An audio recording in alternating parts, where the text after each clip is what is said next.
to eliminate background noise. I see that we have a quorum, and I now recognize myself for opening remarks. Pursuant to the notice, we meet today to hear from distinguished witnesses to examine the February 1st coup in Burma and the Burmese military's violent response to pro-democracy protesters demonstrating against the military's undoing of the election and the will of the people. The coup has resulted in an ongoing crisis in Burma that has claimed the lives of hundreds of peaceful protesters. On February 1st, Burma's military, the Tatmadaw, seized control of the union government, detained democratically elected political leaders, including its president, Win Myint, and Aung San Suu Kyi, reversing years of reform and upending Burma's fragile transition to democracy. As we often see in the face of injustice and an informal and leaderless civil disobedience movement has emerged to protest the military's power grab. Almost immediately after the coup, the Burmese people took to the streets in historic numbers to express opposition to the coup and support for democracy. The military responded with brutal force. The military has suppressed the fundamental freedoms of expression, assembly, association, and the press in an effort to silence the Burmese people's desire for democracy. But we shouldn't be surprised by these actions. We've known for years who the Tatmadaw are.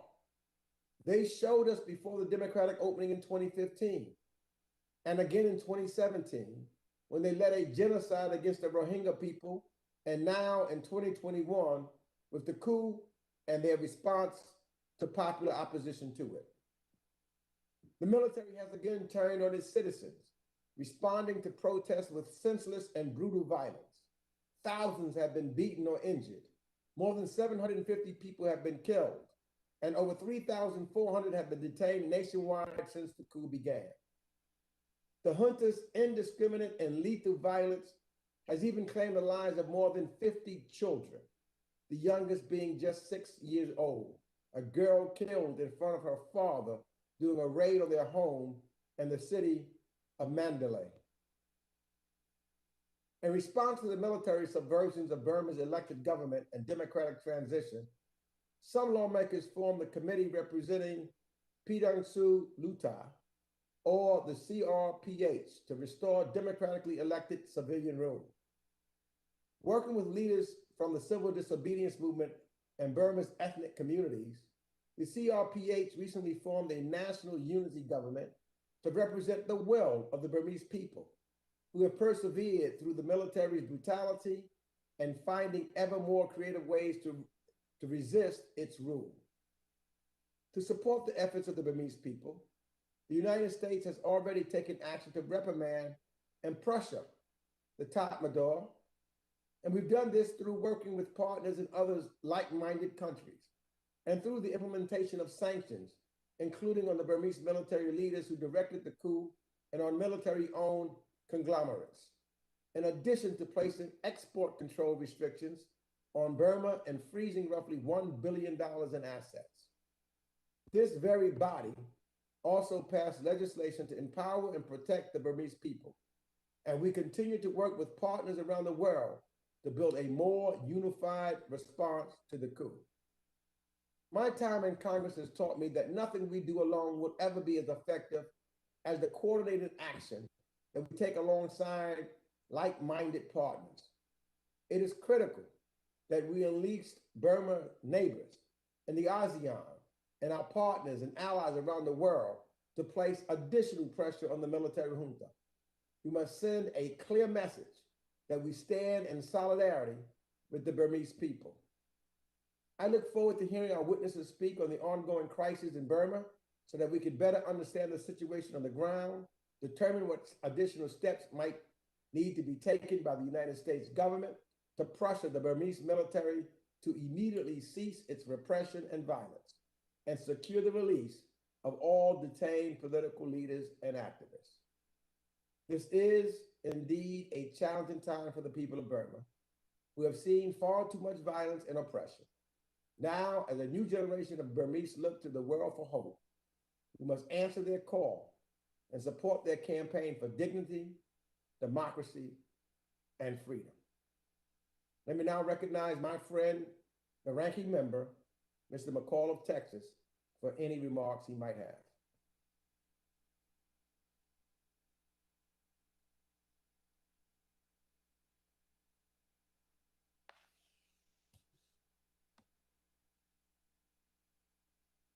Mr. McCall?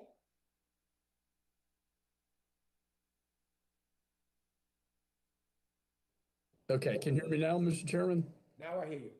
We just had a little technical glitch, but I want to thank you for calling this important hearing today and staying on focus on Burma and these horrific acts in the aftermath of the latest coup. This committee's always stood with the Burmese people in their struggle to free themselves from military rule, to protect their human rights, and to secure democracy.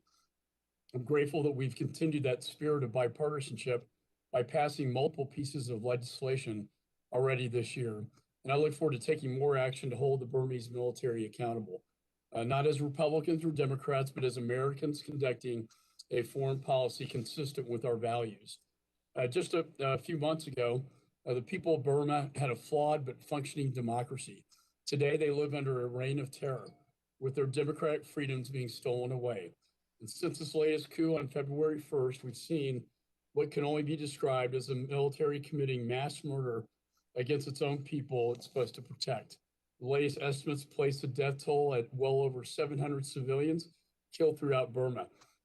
In addition to this violence, the Burmese people are suffering through mass arrests, nighttime raids, communication blackouts, and widespread intimidation of the press. It's all designed to crush their spirits and their will to resist. Incredibly, it's not working. The people of Burma continue to take to the streets, inspiring the world with their resolve to regain the democracy and their military that their military stole. The United States will continue to stand with them, and today's hearing will guide our next steps. To begin, we need to tighten our sanctions against the regime, against the military for their brutal human rights violations during this coup, as well as their prior genocide against the Rohingya. In addition, if we want to achieve any meaningful purpose at the United Nations, we need to understand the motivations of Russia, which is drawing closer to the Burmese military. And we need to understand the motivations of the Chinese Communist Party, which wants to extend its Belt and Road Initiative through Burma to the Indian Ocean. And most of all, we need to make sure we are doing all we can for the brave people of Burma who are risking their lives to stand up for their rights. People like Burma's ambassador to the United Nations, who has spoken out against the regime that has taken over his country's government, is at a huge risk to himself and his family. So, Mr. Ambassador, it's quite an honor to have you with us here today, and your bravery inspires us all. I'd like to thank Ambassador Currie and Ms. Ohmar for joining us today to discuss our next steps to respond to this horrible coup. And with that, Mr. Chairman, I yield back. The gentleman yields back, and I'd now like to turn to Mr. Berra, the chair of the Asia Subcommittee. I yield 1 minute to you. Thank you, Mr. Chairman, and to the ranking member for holding this incredibly important hearing. I'll keep my comment short. I'm proud of the work that we've done in a bipartisan way, both on the subcommittee as well as the full committee, and in a bicameral way, as well as the steps that the Biden administration has taken, both to implement sanctions on the military, but also to show support for the Burmese people. And now that this coup's gone from days to weeks to months, the resolve of the Burmese people is something to be admired. You know, up to 90% of the country is on a general strike, shutting things down, sending a clear message that the Burmese people don't want to backslide on this coup. Everything we can do as a committee and as a country and internationally to support the Burmese people and their rights and their freedoms is something that we ought to be doing. So again, thank you for hosting this hearing. The message to the Burmese people is the American people and the American Congress are with you.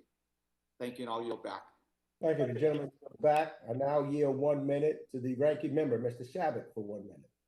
Thank you, Mr. Chairman. And as the current ranking member of the Asia and Pacific Subcommittee And having chaired that committee several Congresses back, I've followed events in Burma very closely for quite a few years now. And the February 1st coup was a shameless assault on Burma's fledgling democracy that once again demonstrated to the world who really runs that country, and that's the Tatmadaw, the military. This time around, though, the people of Burma have courageously rejected the coup and are demanding their God-given right to freedom and self-government as they continue to face barbaric suppression by the military. And the situation keeps getting darker as the Tatmadaw arrests, tortures, murders more innocent people every day. In light of this, the Biden administration must rally international support for a tougher response against the Tatmadaw. We need a concerted response that would bring this coup to an end and place Burma on a permanent path to a stable federal democracy. Thank you for holding this hearing, Mr. Chairman. I yield back. Thank you, Mr. Shabbat. Now I'll introduce our witnesses. Ambassador Kyaw Moe Tun began serving as the permanent representative of Myanmar to the United Nations on October 2020. Since joining the Ministry of Foreign Affairs in 1993, he has held a number of diplomatic posts, including Myanmar's permanent representative to the United Nations in Geneva, permanent representative to the World Trade Organization, permanent representative to the Organization of the Prohibition of Chemical Weapons in The Hague, as well as Myanmar's ambassador to Switzerland. Ms. Khin Ohmar is a Burmese human rights and democracy activist and currently serves as the chairperson of the Advisory Board of Progressive Voice. She was involved in organizing the historical general strike on August the 8th, 1988, following the Burmese's military crackdown on demonstrators. She was forced to leave her home and was granted political refuge in the United States. She has continued to campaign for democracy in Burma internationally and regionally as the founder of a number of civil society organizations, including Women's League of Burma, Burma Partnership, and Progressive Voice. Ambassador Kelley Currie served as the U.S. Ambassador at Large for Global Women Issues and the U.S. Representative at the United Nations Commission on the Status of Women. Prior to her appointment, she led the Department of State's Office of Global Criminal Justice and served as the United States Representative to the UN Economic and Social Council, an alternative representative to the UN General Assembly from 2017 to 2018. Throughout her career in foreign policy, Ambassador Currie has specialized in human rights, political reform, development, and humanitarian issues, with a focus on the Asia-Pacific region. So without objection, all the witnesses' prepared testimony will be made part of the record. And I'll now recognize the witnesses for 5 minutes each to summarize their testimony. We'll start with Ambassador Kyaw Moe Tun. You're now recognized for 5 minutes.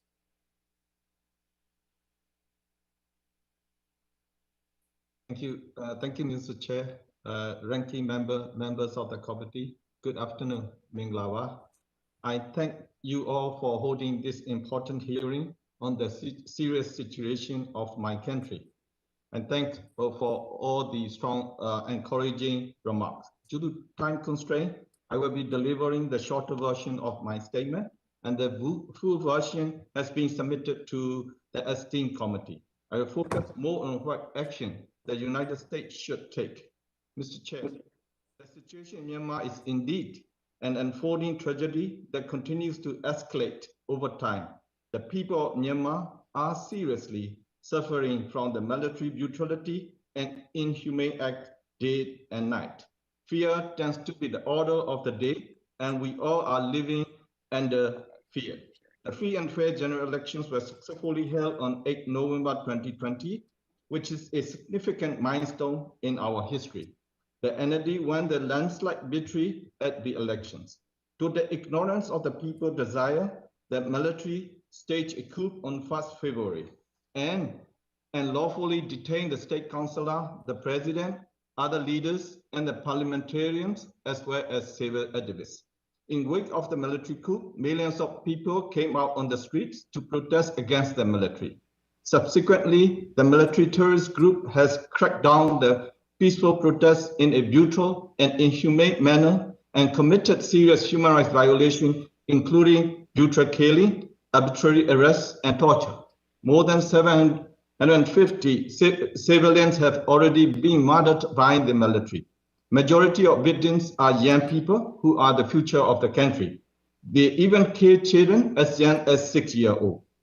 The people of Myanmar are resilient and unprecedentedly united in fighting against the military, in calling for release of all unlawful detainees, for return of the state power to the people, and for restoration of democracy, and for building a federal democratic union.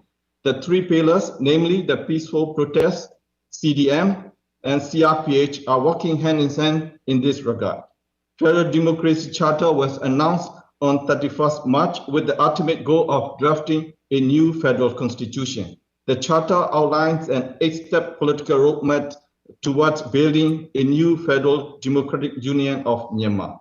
Accordingly, NUG was formed by the CRPH. The formation of the NUG was overwhelmingly welcomed by the people of Myanmar.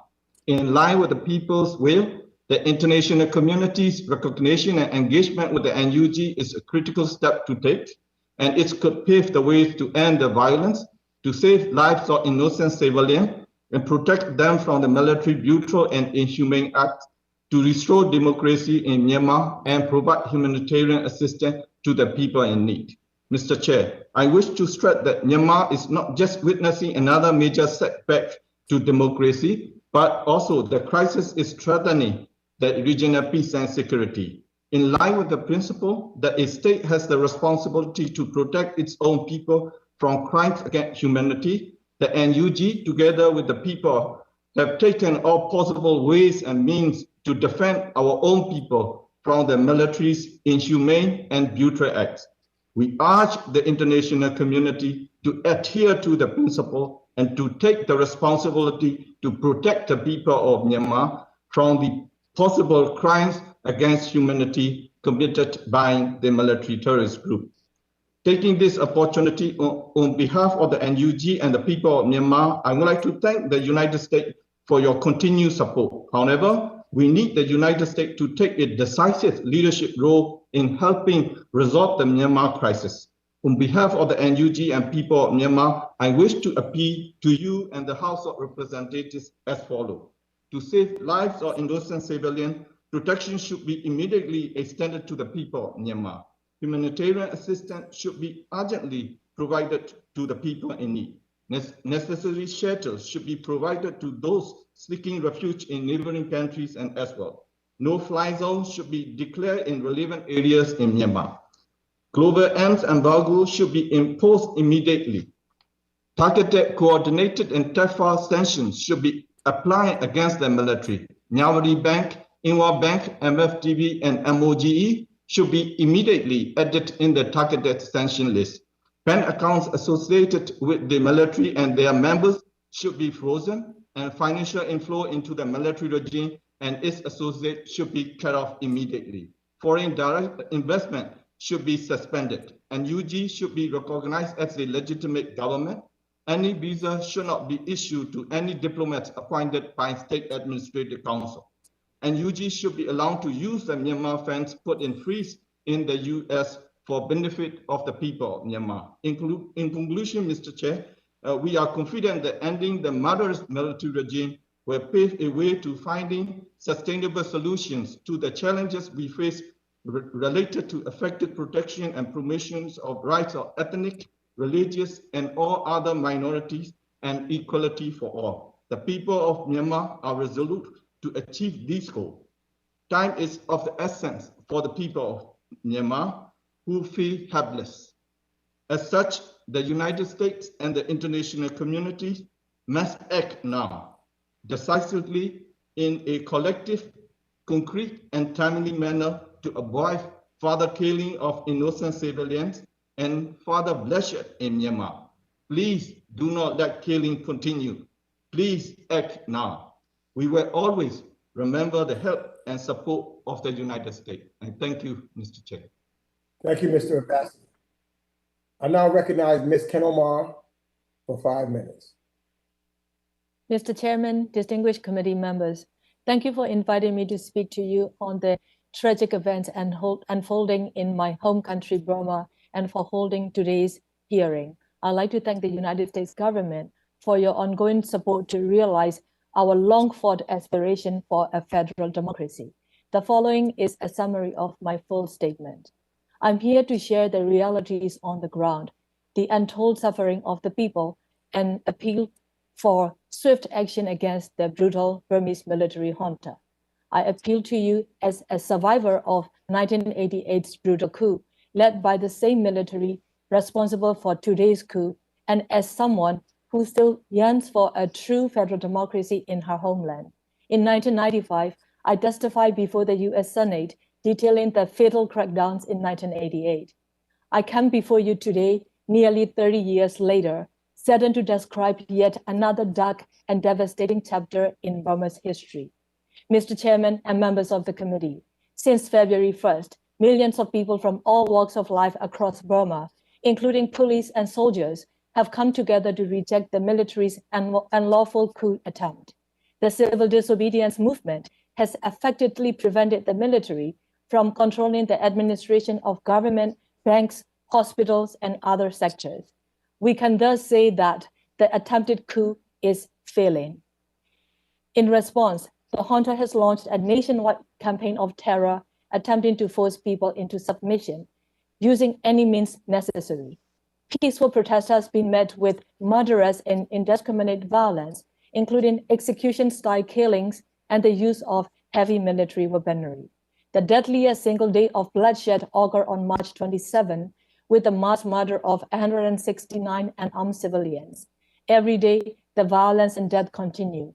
At least 766 people been killed and over 4,600 arbitrarily arrested. All of this is conducted with complete impunity. The junta has also enacted new laws to criminalize protesters, including sentencing 19 protesters to death. They are also deliberately destroying the evidence of their crimes, such as by removing bullets from those they have killed before stitching them back together. Often, cash is demanded from the victim's family in exchange for the bodies to be returned. And they're not just taking lives, they are destroying houses, private property, and food stores at random, and robbing people of their cell phones, computers, and motorcycles. Torture and beatings in detention are commonplace, with no access to legal representation or contact with families. For women and LGBTIQ, the situation is far worse, with reports of rape, sexual violence, and psychological abuse. Sexual and gender-based violence has long been used by the Burma military as a weapon of war against ethnic nationalities to terrorize them into submission. They have murdered at least 51 children, including those in their homes and playing in the streets. Abduction and torture of family members, including children as young as 2, are increasing. Since the end of March, they've launched airstrikes in Karen and Kachin states. In the last week of April alone, there were 68 airstrikes. This has led to the displacement of over 45,000 people and killing of at least 20. Furthermore, people are fleeing into ethnic areas, exacerbating a humanitarian crisis that was already teetering towards catastrophe before the coup.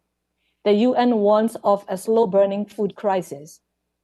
Severe restrictions on freedom of movement and information being imposed, including nationwide internet cuts and declaration of martial law in some townships, sending Burma back into darkness. Mr. Chairman, in spite of such brute force and violence, the people of Burma continue with their daily protest, standing firm in their defiance against this illegitimate military junta and in their support of their legitimate government, the National Unity Government. They ask for the international community, including this legislative body, to do all they can to recognize and support the NUG. I appeal to this Congress and the Biden administration to stop the flow of oil and gas revenues from Chevron to this unlawful military junta, impose a comprehensive embargo on the transfer or sale of military arms and equipment, including dual-use goods, continue to impose and enforce targeted sanctions aimed at the military and their business interest, and support efforts to hold the military to account under international law for their atrocity crimes, including for the Rohingya genocide in 2017. Mr. Chairman, I'd like to once again thank you and the members of the committee for allowing me to testify today. I'll close my statement with this. Today's violence and atrocities are only possible because of a lack of accountability for the past crimes. There can be no democratic and peaceful Burma unless this military is held to account and placed under total civilian control. I've spent the past 32 years trying to bring about democratic change in Burma. I'll continue to fight for the people. But drawing on my decades of experience, I know that the people of Burma need concrete actions from you and the broader international community. There's this unprecedented window of opportunity that the people of Burma, so many of them young, have created by sacrificing their lives to topple this military junta once and for all. We must not allow it to slip through our fingers. I look forward to your concrete and swift action and answering your questions today. Thank you very much. Thank you, Ms. Ohmar. I now recognize Ambassador Currie for 5 minutes. Thank you, Chairman Meeks, Ranking Member McCall, and the rest of the committee for the opportunity to appear before you today with my distinguished co-panelists. In the midst of all the devastation and cruelty that you've heard about from the previous speakers, Burma's Spring Revolution has actually been characterized by this incredible optimism, creativity, public spiritedness, and this amazing inclusiveness that's largely been lacking in previous movements. And it's this dynamic that I want to speak to a little bit today, because the way that the CDM and protest movements have cut across class, geographic, ethnic, religious, and generational distinctions in unprecedented ways gives me a lot of hope for where things are actually headed if we can break the circuit on violence that's currently accelerating across the country. The ethnic nationalities and women who have played increasingly critical and leadership roles in this movement have opened up long suppressed dialogues on key societal issues. At the same time, they're fighting a military junta. This is really unprecedented. And it's this increased awareness of and empathy for the situation of the ethnic people among the majority Bama protesters that's one of the most important features of what is happening today, and one that I think we need to look at as a critical element going forward as we analyze our own policy prescriptions. You've heard from my colleagues about the unprecedented combination of persistent nationwide protests and non-participation through the civil disobedience movement, and how this has tested the junta's ability to retain effective control of the country. And I think this is also important, especially as we look at what the young people are doing, how their savvy digital native kind of behavior has allowed the whole movement to stay a half step ahead of the junta as they've cut off internet access and tried to censor content. Instead, these groups have been able to keep the content flowing into the global and regional media, and they've been really connected with regional activists and into the Milk Tea Alliance, and have been part of this very creative regional network that is another thing that we can build on with our own policy approaches. As we pass the 3-month mark, though, I think that we are seeing the conflict starting to morph into a new phase, and we need to be very conscious of this. In recent weeks, as my colleagues mentioned, we've seen this effort by the democratic and ethnic nationality forces to come together to disavow the military drafted 2008 Constitution, to issue a new federal democratic charter, to appoint a new national unity government that is among the most diverse cabinet in the country's history. There's also a lot of anecdotal evidence, however, that young people are giving up on nonviolent struggle and are joining up with the ethnic armed organizations with the intent to form the basis of a new federal army to support the national unity government. And the national unity government itself has been very open about its intentions there and what they want to do. The Tatmadaw has, of course, responded with more violence. And so we see this increasingly likely scenario of balkanization and state failure, especially when you understand that there are so many well-armed groups in the country and that have never operated under effective state control. And this is a really critical element, again, as we think about what US policy should be going forward and how we should respond. We've seen that the international community, instead of reacting appropriately to this situation, has delegated the international response to one of the weakest regional organizations in the world, the Association of Southeast Asian States, ASEAN, and left to its own devices. We saw what happened with that, where the 5-point consensus that came out of a special summit in Jakarta recently has utterly failed.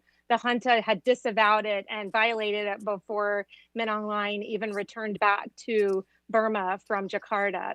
And the United Nations has been no better, frankly. The Security Council has absolutely failed in its responsibilities to support to protect and promote international peace and security. As the pen holder on Burma, the United Kingdom has been reluctant to table a resolution, reportedly out of fear of joint Chinese and Russian vetoes.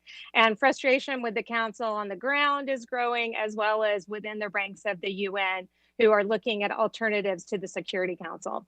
So I think that there are a number of things that in my last minute here that we can highlight, and I'm happy to go into more detail in the Q&A about where the US can and should encourage its allies to take action around 3 key issues. One is around recognition and legitimacy and things that we can do relatively low cost to support the national unity government, cutting off the junta's money supply, which you've heard from my colleagues about a little bit, and then moving on a Security Council, which would also include accountability issues. So again, I'm happy to talk about more of those things during the Q&A and get into some of the details. They're also found in my written testimony, which has been submitted to the committee.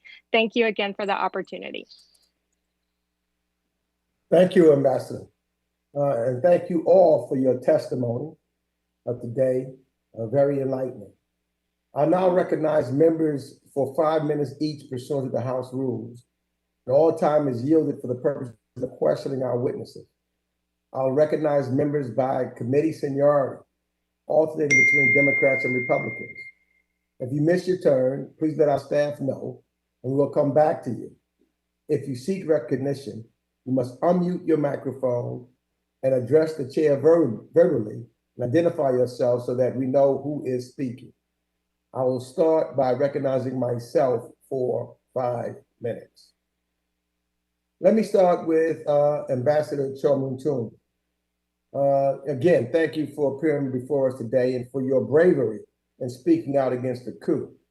And I'd like to ask you about the national unity government and how representative is it for the vast diversity of your country. There has been, I know a long simmering civil war in Burma, and there are many ethnic groups there that are not just antagonistic towards the military, but also dissatisfied with the lack of progress in the peace process under the NLD. So how is the national unity government working to engage to reassure those ethnic groups? That's my first question. And secondly, then what vision does the CRPH and the national unity government have for the ethnic unity in Burma?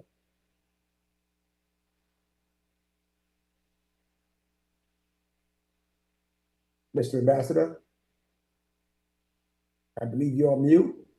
Yeah, thank you, Mr. Chair, for the questions. As Ambassador Kelley also rightly point out the NUG, how diverse it is, and the composition itself is it is very unprecedented. It's the composed of the members from the different ethnic groups, including the ethnic organization. So it's a quite diverse. It includes quite a number of women in the government.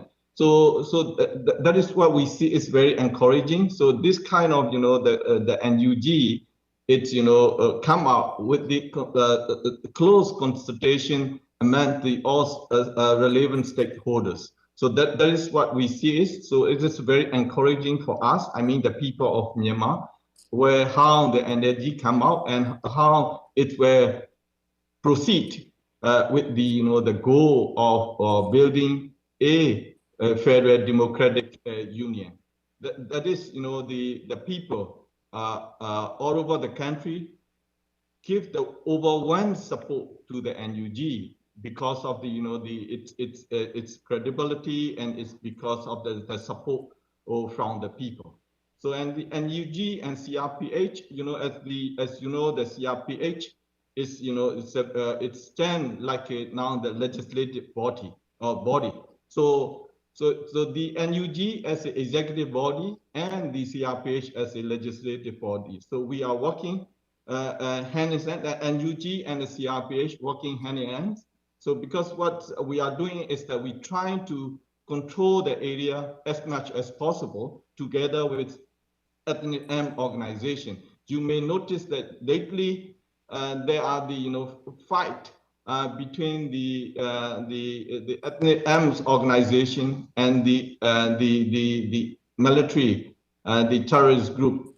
So because the ethnic organizations are now stand with the people of Myanmar, providing all the support to the people, and the people also supporting the AMS organization. Now, as Ambassador Kelley also mentioned that the young people who joined the protest now are taking some trainings under the some ethnic area controlled by the ethnic organization.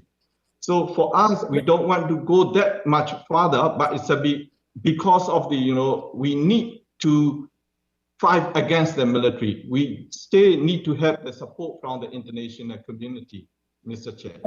Thank you, Mr. Ambassador. Let me ask Ambassador Currie real quick to follow up on that. And also, what do you think the ASEAN should be doing? What more should they be doing than they're not doing right now? Well, I think that the National Unity Government is doing a good job of reaching out to ethnic nationalities. The biggest challenge right now, though, is that they continue to struggle on dealing with the kind of birth defects of Burma's independence. And it's a very complicated dynamic around who has status as a recognized ethnic nationality. And it gets into a lot of very difficult issues. This is where the Rohingya, for instance, fall into a gap and have been subject to deep discrimination as a result. With regard to ASEAN, they are very poorly set up to deal with political problems like this. The best thing they could do, frankly, would be to ask the Security Council to take responsibility for the problem and hand it over to them, instead of being an obstacle and a fig leaf that allows for Security Council inaction, in my opinion. Thank you. My time has expired. We try to expect to get as many members as we can to hold all members to the 5-minute rule. I now acknowledge Ranking Member McCall for 5 minutes for questions.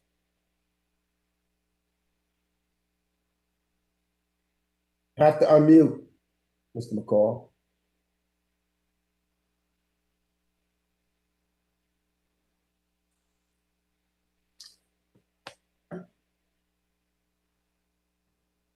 Office, can we unmute Mr. McCall?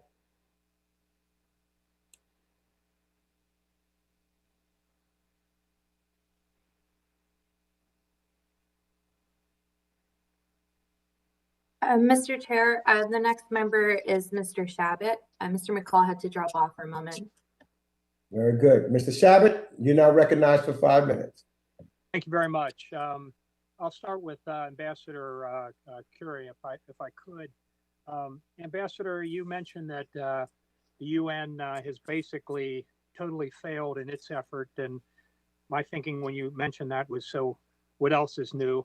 But since February, Beijing and Moscow have blocked international efforts to restore stability in Burma, including blocking UN Security Council statement condemning the coup before eventually agreeing to a more limited statement that did not use the word coup.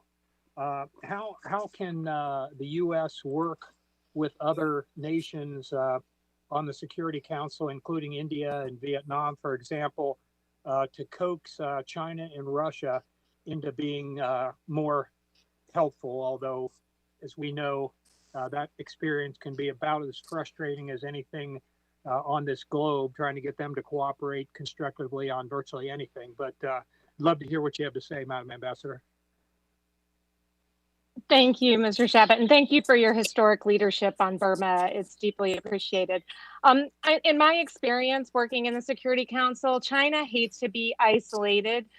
Russia doesn't. Russia is more tolerant of it and a little bit more risk tolerant and more of a chaos agent. But the Chinese have a lot of vested interests on the ground in Burma. And I think that to say that they've been blocking something is a little bit of a mischaracterization. The UK and the US and the other so-called like-minded countries haven't really tried to drag things out into the open and force the issue in a way that would force the Chinese to make choices that they currently are avoiding making and are very happy to avoid making.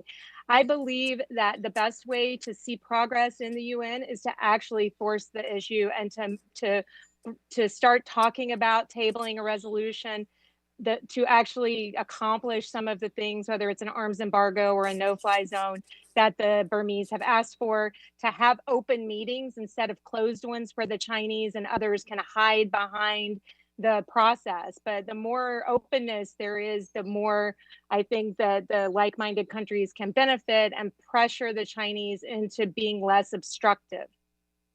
Okay, thank you very much. And just to follow up, if I could you maybe expound a little bit upon what China is up to in Burma? What are their interests there? What are they doing behind the scenes? What, if anything, can the United States do to obviously promote regional stability and democracy and, push back on their malevolent, desires, not only, especially there, but really throughout the region? Could you kind of discuss what China is really up to? I think that on Burma, the Chinese have built up a lot of infrastructure. So they have sunk costs in Burma.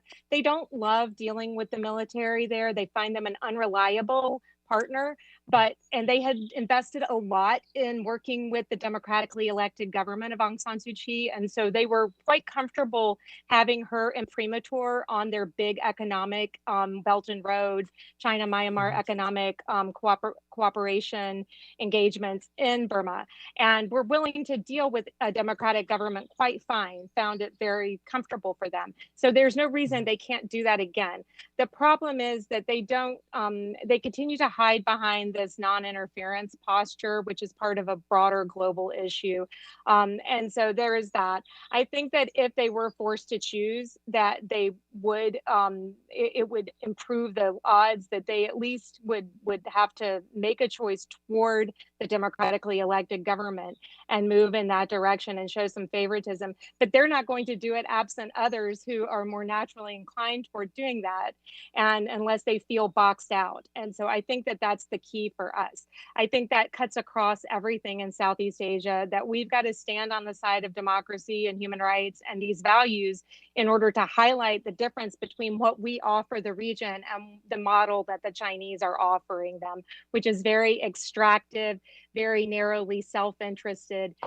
One example where we could do this, for instance, is if we were to work with the National Unity Government to help get vaccines cross-border through trusted NGOs that have experience, while China is giving vaccines to the junta, and contrast that, for instance. Thank you very much. My time's expired, Mr. Chairman. I yield back. Thank you. The gentleman yields back. I now recognize Mr. Sherman of California for 5 minutes. Well, thank you. I want to point out that Congress provided about $135 million of assistance to Burma. USAID and state have redirected $42 million. I can see a use for our money in supporting anti-government democracy activists press, etc. But the USAID seems to be bent on spending money on general economic development, which, while it might be good for people in Burma, it is also good for the junta. And we shouldn't evaluate whether these programs are good. Some of them help people in need, but whether they're the best use for American foreign aid dollars, which could instead go to help India deal with COVID-19, allow us to do even more, and we're doing a lot, but do more for the Rohingya refugees, or support political engagement in Nigeria, or election observation in Benin, or a host of other issues that would be a better use than strengthening the economy of a country that is right now run by the junta. I want to focus on the Rohingya.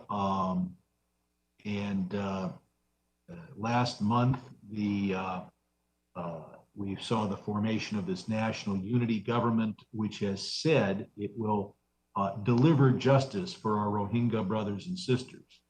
But it's a council of 27 people, none of whom are Rohingya. And so I know Your Excellency, Mr. Tun is not officially part of the national unity government, but I want to give him an opportunity. Should they add a 28th member to the council to represent the Rohingya community? And is it important for this national unity government to declare that they will give citizenship documents to all Rohingya who were born in Burma or in the refugee camps?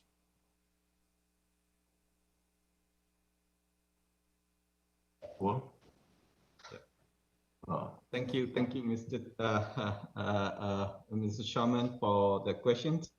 So, the NUG government and the CRPH, we make it very clear that, now the common enemy of us is the military. So when we end this murderous military regime, as I mentioned in my introductory remarks, it's clear that when it's ending this kind of military regime, we are in a better position to promote and protect the rights of the. If I can interrupt, I think there's no doubt that the national unity government is better than the junta, but that's a very, very low standard. Will this government provide citizenship documents? Do you want to urge them to provide citizenship documents to all Rohingya born in Burma or in the refugee camps? Thank you. The point that you raised, of course, as a government, we will be in line with the existing law. But those existing law may not be, the standard. So we are of the view that the law that, for example, the 1982 citizenship law need to be amended. That is what is clear. And then those who are in line with existing law, of course, they will be. Sir, existing law deprived them of citizenship and set them up for murder. Before the coup, the government that appointed you committed genocide against the Rohingya. Can you call upon the national unity government to provide citizenship documents to those born in your country, including the Rohingya?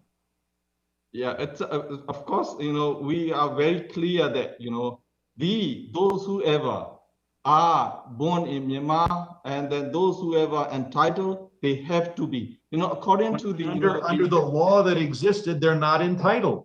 There are laws that existed for decades saying that people whose grandparents were born in Burma are denied citizenship. And for you to say we're going to carry out existing law would be like a post-Nazi government saying we're going to carry out existing German law. No, I see it differently, sir, because there are some difficulty that the previous NLD government had. But if we go according with strictly according with the law, there are a lot of Rohingya are entitled to become a citizen. Very clear. That is Chairman's time has expired. My time is expired. Thank The you. gentleman's time has expired. I now recognize Mr. Wilson from South Carolina, who is the chair, the ranking member of the subcommittee of the Middle East, North Africa, and Global Counterterrorism for 5 minutes. Thank you very much, Mr. Chairman, and thank you for calling this important hearing. And we appreciate so much the witnesses who are appearing here today on behalf of the freedom and liberty of the people of Burma. I actually grew up with an appreciation of the people of the region, and that my father served in the Flying Tigers, China, Burma, India. And we know that the United States had such a positive role liberating and keeping free the people of the region. With this in mind, with Ambassador Currie, the United Nations estimates that approximately 20,000 people have fled their homes and remain displaced within Burma, while almost 10,000 have fled to neighboring countries. How does the current crisis in Burma inundate the already stretched thin resources available in the region that are being used to assist the Rohingya refugees? Thank you for that question, because it is very important. Most of those people are fleeing either internally up north and east away from the area affected by the Rohingya crisis, more toward Thailand and China. And so the population movements have been in different directions. In the past, the United States and other donors operated very robust cross-border assistance, humanitarian assistance into some of these areas, but most of those channels have been allowed to atrophy over the past decade as we moved more humanitarian assistance through channels through the government of Burma. Now we need to really look at widening and reopening and reinvigorating a lot of those cross-border channels in order to reach those populations who cannot be reached through humanitarian assistance, which has been, access to those areas has been cut by the junta as part of their attacks on these areas and on the civilians living within them, sir. Well, thank you very much for your insight. And Representative Tun, how incredible your courage to speak out on behalf of the people of your home country. And with that in mind, U.S. trade with Burma is limited, and therefore the United States has little financial leverage over the military. What can the United States do to encourage countries in the region to put real financial pressure on Burma to isolate the military and to restrict foreign financial flows benefiting the military junta? Thank you, Mr. Wilson. I think because the role of United States is very important, influencing the regional countries, because the many bank accounts and the financial flows coming through the countries in the region. So I think it's very important that if you put the sanction on the some additional entities like the MFTB, MOGE, and the Myanmar Bank, Ingwa Bank, so that the financial flow will be the cut off, and that this will make a lot of pressure on the military. So what we want is that we want the military to back to the table to discuss to restore the democracy in Myanmar. That is, the United States can play a very influential role to put pressure on the military. And again, thank you for your personal courage. And a final question, again, for Representative Tun. Although China has strong incentives to avoid chaos in the region, it sadly also views the country as a battleground for preventing the encroachment of democratic values and Western interests in its backyard. How can the United States engage with civil society leaders in Burma, Myanmar, to fortify the democratic values and institutions of the country? Yeah, what I see is that please continue support that you continue support to the civil society, as well as if I may please support the NUG, National Unity Government, and recognize them. So that's the way we can put a lot of pressure not only to the military but also to the China, so that China will come to engage with the NUG. So that is very important that please continue support to the CSOs as well as the National Unity Government. All stakeholders who are fighting for the democracy please do support us. Thank you. Well, hey, your insight and courage again, is so inspiring. And I just appreciate the efforts of Chairman Meeks to bring this to the attention of the world. I yield back. Gentleman yields back. I now recognize Representative Jerry Connolly of Virginia, who's the President of the NATO Parliamentary Assembly, for 5 minutes. Thank you, Mr. Chairman, and thank you for your leadership on this critical issue and insisting that the U.S. Congress bring attention to what is happening in Myanmar. And I thank you for your leadership. And I echo Congressman Joe Wilson on that. It's vital that we elevate this issue in the Congress because we can save lives. I have 2 questions I want to put to the whole panel, and I'll start with you, Ambassador Currie, if you don't mind. One is, when we think back about the U.S. sort of loosening up its restrictions, travel restrictions, sanctions, and the like, starting around 2012, are there things in retrospect we coulda, shoulda insisted on that might have prevented or mitigated the coup that happened 9 years later? And secondly, what role will the military have to play, if any, in a government post-coup that presumably favors the pro-democratic forces? But I mean, the military, Tamada, is there whether we like it or not. And what role are they going to insist on, and what role should we accept? And if I could put that question to all 3 of you, and start with you, Madam Ambassador. Thank you, sir. With regard to 2012, we should not have lifted sanctions on the military-owned enterprises at that time, and should have been more clear that those were not going to be lifted until and unless the military moved forward with more reforms to the Constitution that addressed issues of civilian control of the military and began a glide path towards removing the military from political institutions. I don't think anybody in the democratic forces, at least not prior to February, would have advocated for the dissolution of the Tatmadaw, but that it should be under democratic control, under democratic civilian control in a democracy is kind of a sine qua non, and it never happened. And that was a mistake for the international community not to insist that that be part of the package. And so I think that also gets to the role that the Tatmadaw should play in a democratic federal union, is that it needs to be reformed. It needs to be heavily reformed, including by changing its force posture, its makeup, its structure, and most critically, putting it under legitimate and seriously strong civilian controls. Over. Yeah, because it's culturally, isn't it? They've created a culture that's entirely separate from the rest of the country. What could go wrong with that? Thank you. Mr. Ambassador, those 2 questions. And then Khin Ohmar. Thank you, Mr. Connolly.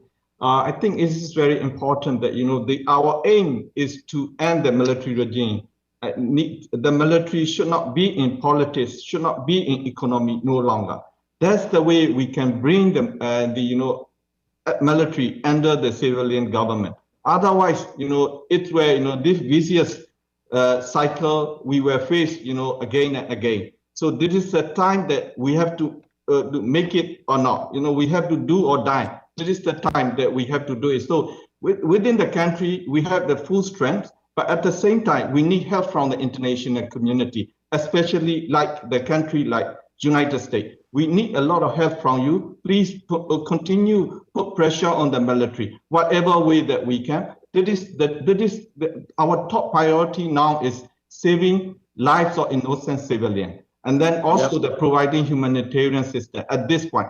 And then once the federal democratic union formed and the federal army were established, then the military has to be under the civilian government. That is what Thank you. Thank you, Mr. Ambassador. And I want to give Ms. Ohmar a chance to respond as well. Thank you, Congressman Connolly. To respond to your question on the whether the restrictions, the sanctions in 2012, whether it was in responding to your question, I want to recall my conversations and meetings with the officials from the State Department at that time, that I was actually appealing to the State Department not to let go of all of these measures, because we know so well of how this military mindset is. And we don't have the confidence enough in that. Yes, of course, there were cautious optimism, but also we know that we cannot be confident enough yet. So I was actually appealing to the State Department to have the plan B and also go through step-by-step calculations of lifting of the measures depending on what are we getting from this the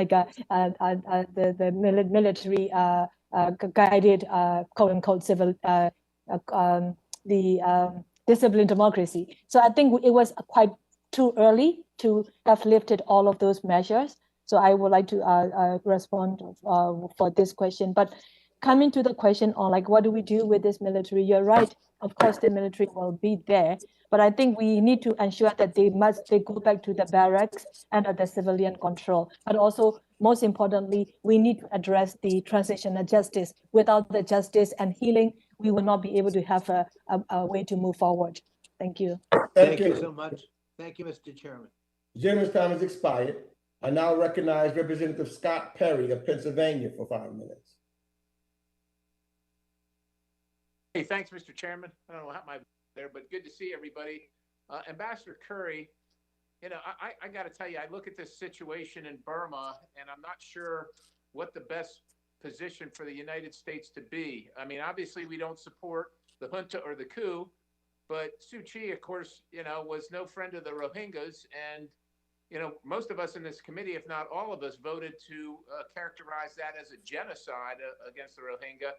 I don't know if the administration has taken that up yet or plans to, but it doesn't seem like a great outcome. I mean, the Chinese military, I think, is probably sending arms to the military right there to oppress the people.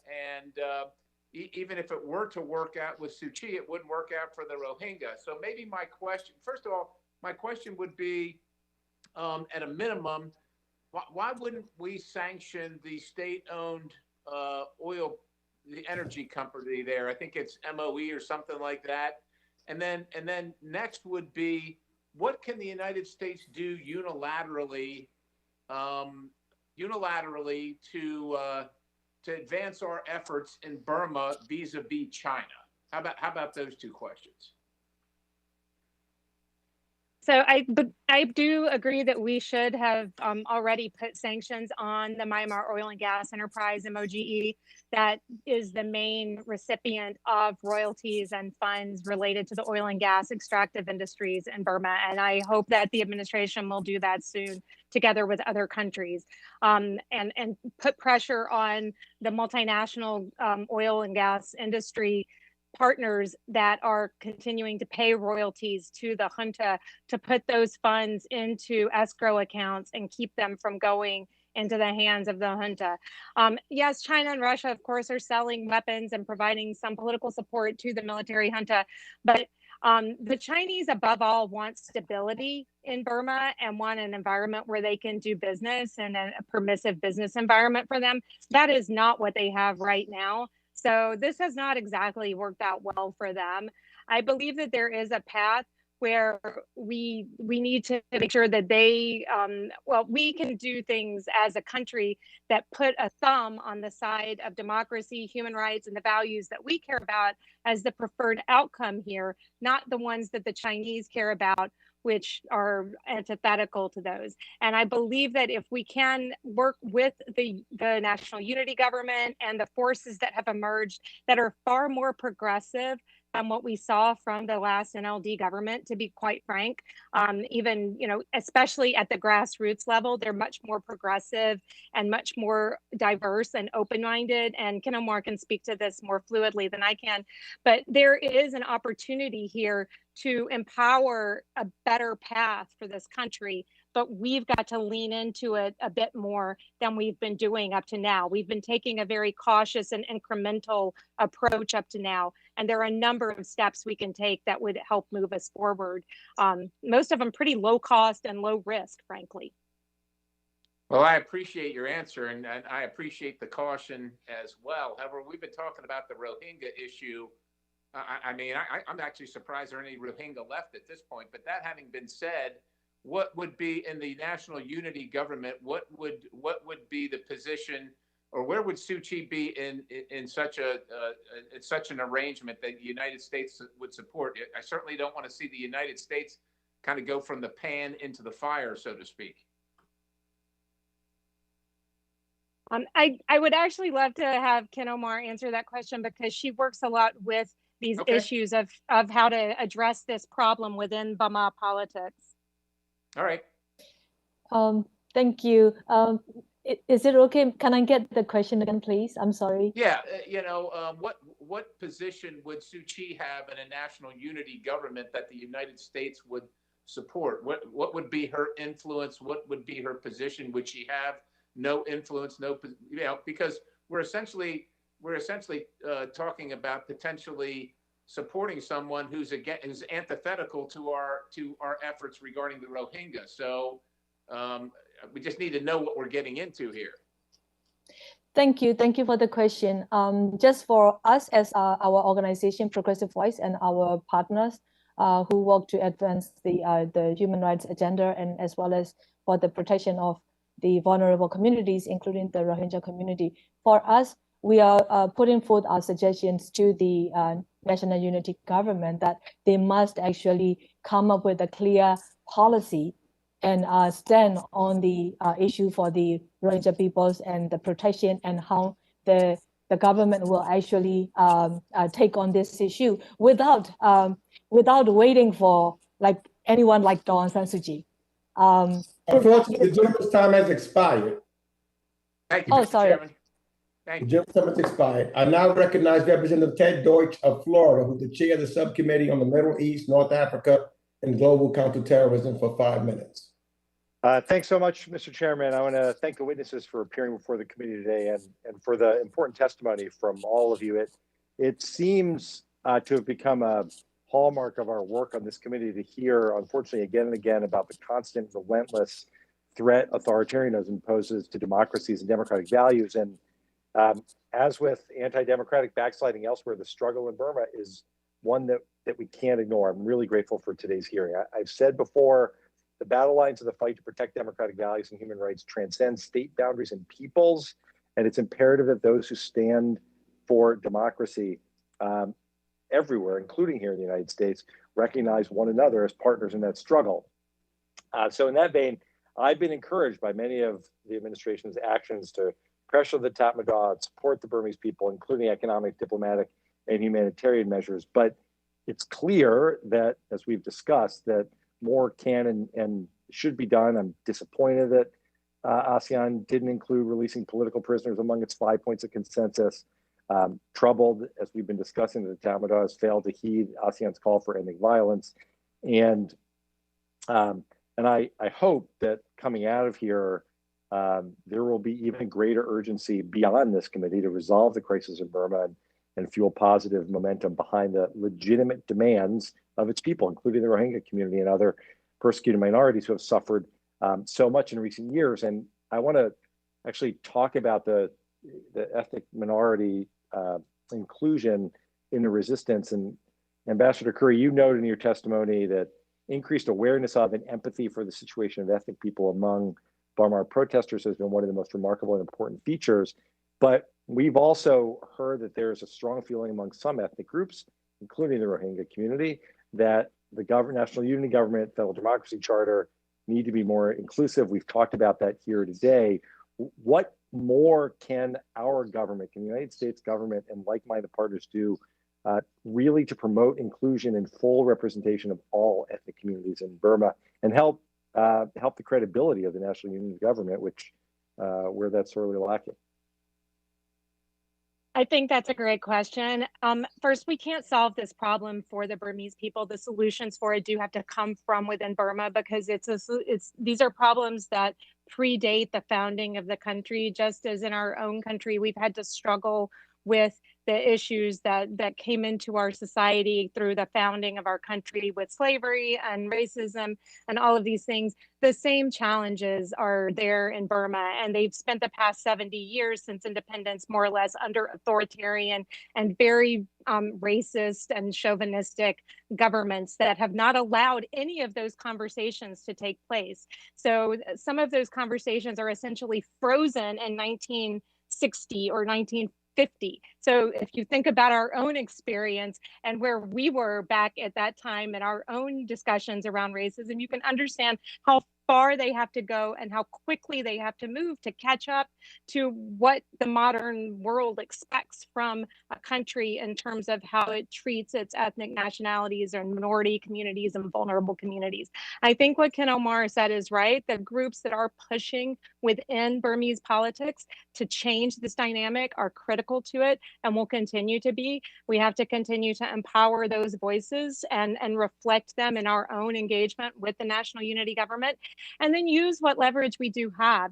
Again, we want to support the national unity government. It's obviously better than the coup, as Mr. Sherman said, but that's not good enough. I think we do have to hold them to a standard of expecting them to acknowledge and do better on Rohingya than the NLD did in the past.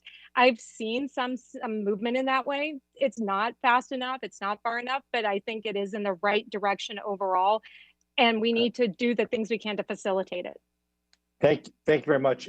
Ms. Ohmar, if I could just ask you about your concerns with respect to the treatment of refugees in the border regions. What more can the United States and the international community do to ensure that their basic human rights are protected when they flee Burma to neighboring countries?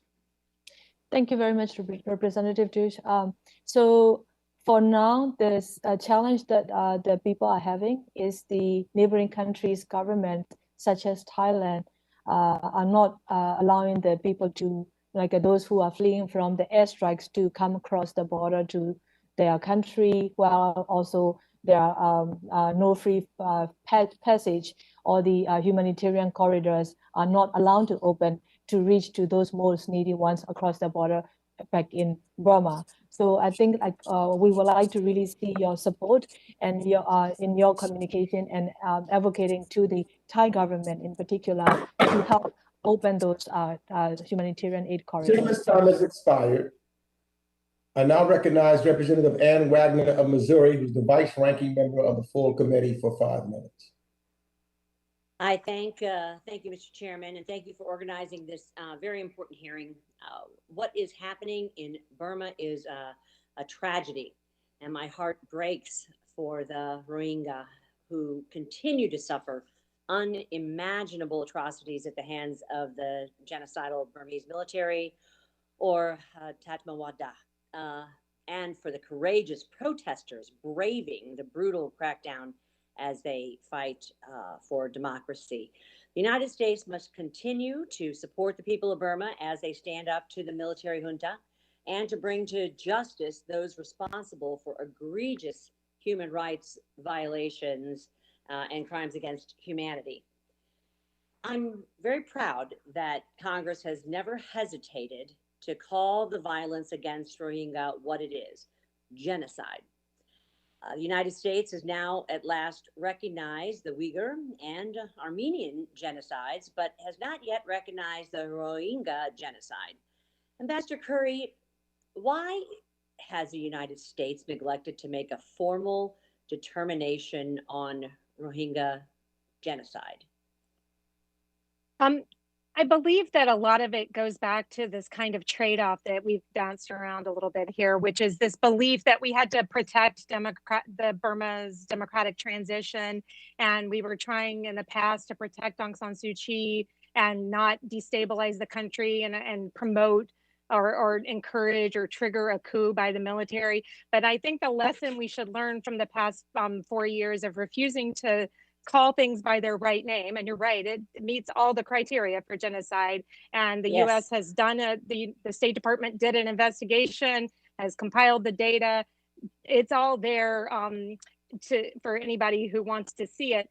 But and I think now that we've seen that trying to trade off the rights of a vulnerable minority to protect a very fragile and flawed democratic process, you end up with both getting stomped all over. And so I think that we should be true and call things by their right name. I totally agree with you. It's time. It is Agree. it is past time. The International Court of Justice, or ICJ, has ordered Burma to take action to prevent further acts of genocide as it investigates the atrocities committed against the Rohingya. Yet human rights groups report the regime continues to actively destroy evidence and engage in acts of genocide. Ambassador Currie, how should the United States lead international efforts to pressure Burma into compliance with the ICJ's order? Again, I think this is an area where we can work with the National Unity Government to set out some benchmarks for cooperation with the ICJ investigation. They are very interested in having the ICJ investigate also the post-coup activities. We've also been supporting the International Investigative Mechanism on Myanmar, the IIMM, in Geneva under UN auspices. It's headed by a wonderful American lawyer named Nick Kumjian, who does a great job and is also expanding their remit to include events since the coup. And so I think that there is an opportunity to take a more holistic look at accountability and transitional justice, as Khin Ohmar has said, and really bring all of these things into a rubric that allows for a meaningful conversation about accountability with the Tatmadaw, whether it's in the ICJ context, the ICC, or through other mechanisms, including local mechanisms that the NUG could start to set up themselves with support from donors.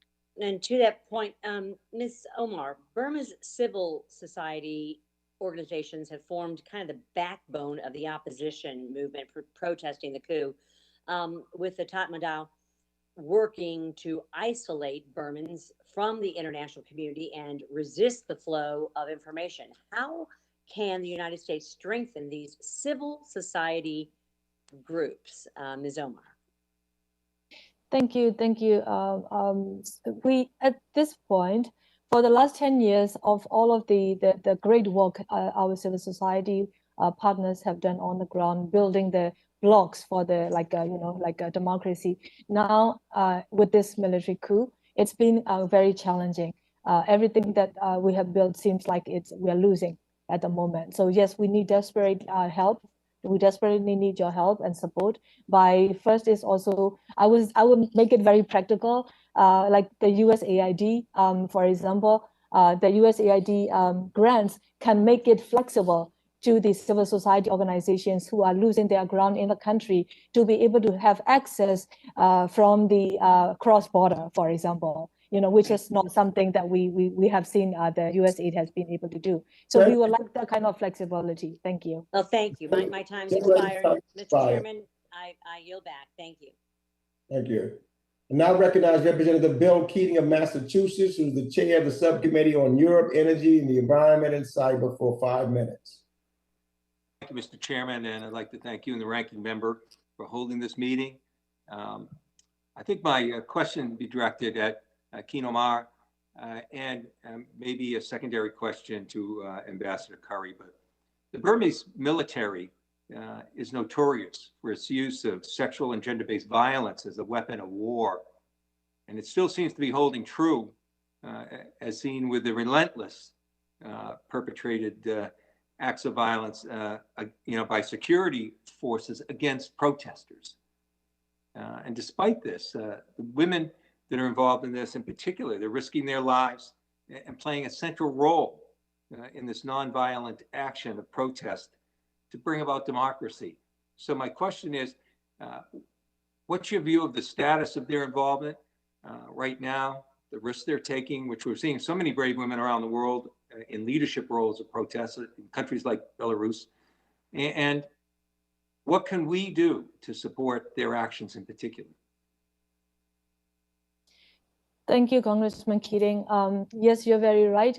Even compared to our time back in 1988 democracy movement, this movement have seen much more young women in particular at the forefront leading the movement. But now many of them are in prison, in detention, and also facing this sexual and gender-based violence, sexual assault.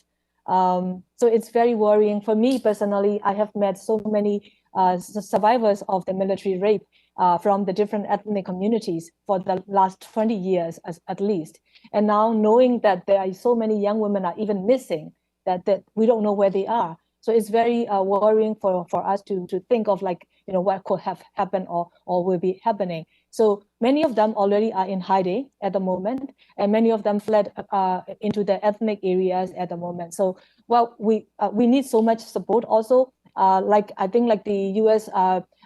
Good officers, you know, including the mission in Yangon, will be able to help support, for example, like hiding places, which is the practical support that we need, and as well as also establishing the secure communications equipment. Again, that is also something that we need in order for including those young women and women in the movement to be able to access or communicate to the outside world. So these are the practical support that we need, along with the other material and financial support as well.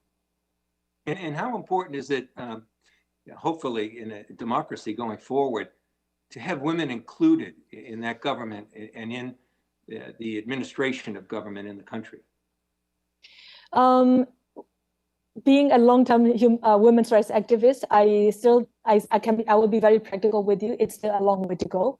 However, I'm encouraged to see that this NUG government has included many women, including the young women, also from the ethnic communities, are already included in the ministerial positions, which I take it as a very historical step, which I hope that it will actually carry on, as you know, by the time when the democracy comes back, that for us to really establish the full democracy, I hope that women will not be left out or marginalized when everything comes back to be in the place. For now, we still have a long way to go. Yes. We are seeing authoritarian governments try and press themselves around the world, but it's comforting to know we're seeing so many women and young women rising up for democracy and standing up for that. Thank you for your comments, and I yield back, Mr. Chairman.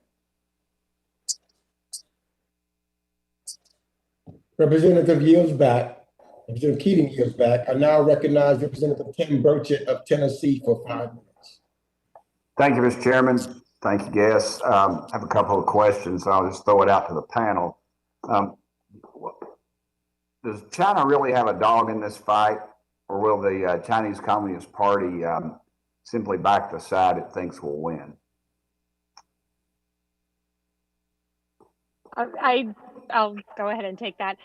China definitely has had a dog in the fight in Burma since for decades, really.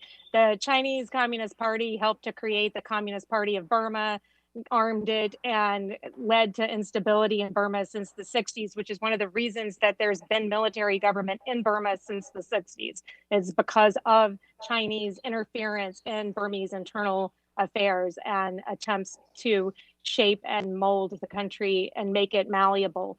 China seeks a Burma that's dependent, weak, internally divided, and easy for it to get what it wants out of, which right now primarily consists of passage to the Indian Ocean, because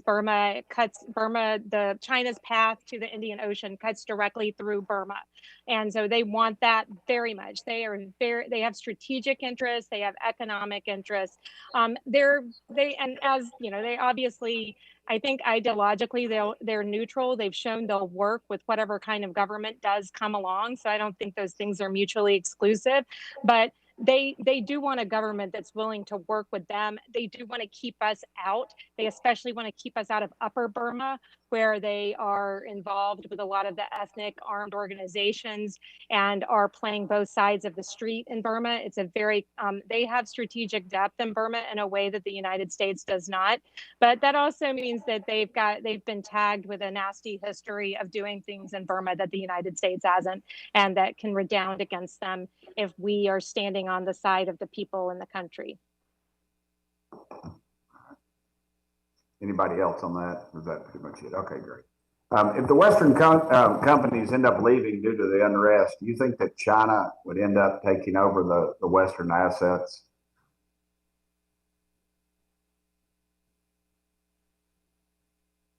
Omar, do you want to take that? Please go ahead, Kelley. Thank you. I think that, it's a possibility, but the other thing you have to remember about the Tatmadaw, we've talked a lot about what the Chinese want, but the Tatmadaw are also quite anti-Chinese themselves. They aren't, they're not just they're kind of anti-everybody. They're quite xenophobic and nationalistic. So I think that there is a limit to which they will allow Chinese incursion into the country. When they did open up the country back in 2010, it was largely because they felt they had become too dependent on China in the preceding years and they don't want to be that dependent on the Chinese again. So they will seek to retain independence of operation and they'll look for other partners, whether it's other Asian partners are more likely the Singaporeans. Even the Japanese and South Koreans have been more amenable to working with military-led governments than the United States and some of the European partners. All right. What are the implications for the instability in Burma on a broader, I guess, regional security issue? Anybody?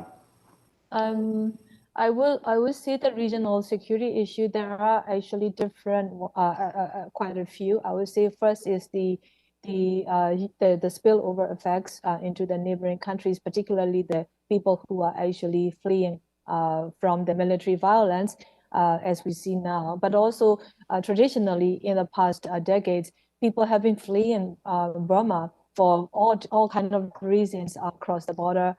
Including as the migrant laborers. So there is this regional, there is an impact on the regional stability from that aspect that comes with the other, the health as well, especially now during the COVID, the pandemic time. And you can imagine of how also the neighboring countries might be thinking at the moment, but the reality is Myanmar people, Burma people really need to flee for their security.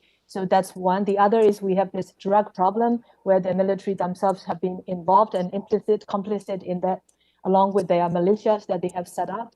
And so these are also the issues that the region, especially for the ASEAN, have been dealing and need to deal with, which we feel quite frustrated that ASEAN is not able to see that they need to focus the solution for Burma based on the people instead of based on this military.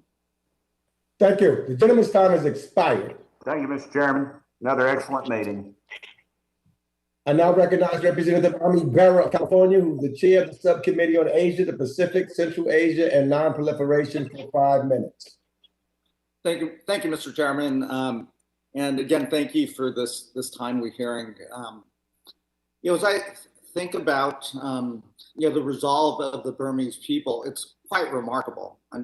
I've heard up to 90% of the country is currently shut down with, essentially a general strike, which probably is the largest general strike that I can recall in my lifetime. And it doesn't seem like that resolve is shifting. If nothing else, it seems like the Burmese people are digging in, even with the hardship. Electricity shut down, water shut down, food markets, everything shut down. At the same time, when I listen to the Tatmadaw, it also doesn't seem like their resolve is changing as well. Even as we put in sanctions, increase sanctions, perhaps consider secondary sanctions and the like to continue to isolate them.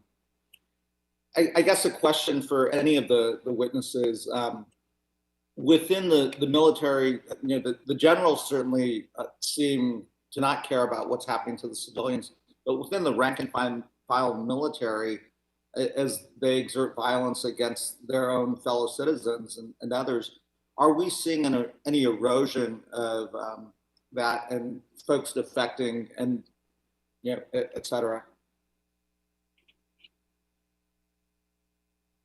Ambassador Currie. Yes, I'll take the question. Yeah. So yes, there are actually many hundreds and perhaps even a few thousands of police have joined the civil disobedience movement, as well as those from the army are also joining. We have some level, like including the police chief, for example, position, as well as those who are the captain level from the military are also joining. But of course, we're not seeing to the point of like the large scale or the large number. I think that there's a problem is also that because the military already kept them within like they are also living themselves in open prison. That there been an internet cut to the military and military family members. So there are a lot of these measures and restrictions are already imposed. What worse for them is like if they are found to be suspicious of even joining the people's movement, they will be immediately put in jail and face a lot of harsh punishments. So I think we are having to that situation. But I have to say, though, that there are so many that we know, there are so many, including the high levels, who want to join the civil disobedience movement or who just disagree with the military coup. I can add to that. There have been some defections. What we're also seeing is a lack of will to fight on the front lines, because you have to remember that even before the coup, there was a civil war going on in Burma and had been since 1948. And what we're hearing from some of the ethnic armed organizations is that they are seeing people just running away from the front lines, abandonment of posts and bases on a scale that they're not used to seeing. And so there is some question about whether, about order and discipline within the ranks. I think that there is a potential point of exploitation. Great. And are there any specific steps that we ought to be thinking about as Congress to again support both the people, but also I think if the rank and file start to, if the morale of the rank and file military start to erode the longer this goes on, I think then you can get to an endpoint perhaps. If Congress can authorize cross-border assistance at scale and make it very flexible so that it can be used to support deserters who leave the military, some DDR and things that are going on to demobilize people, that would be helpful, because there are groups within in the cross-border space that could carry out that mission. And I think that's something that would be helpful.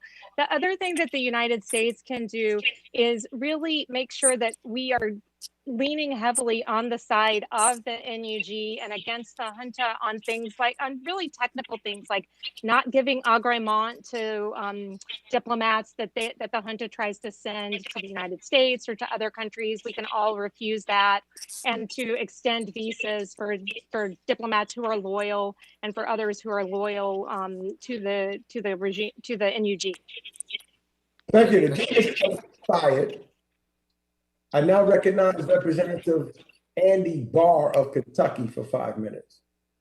Thank you, Mr. Chairman. And I join my colleagues in condemning the junta and the Tatmanda's military coup, the unlawful detention of the state councilor, declaration of martial law, and the human rights abuses against civil disobedience and peaceful protesters. This is clearly, obviously, a major setback for democracy in Burma. But I want to return Ambassador Currie to the important strategic implications and the considerations that we have to give to China's malign influence in the region.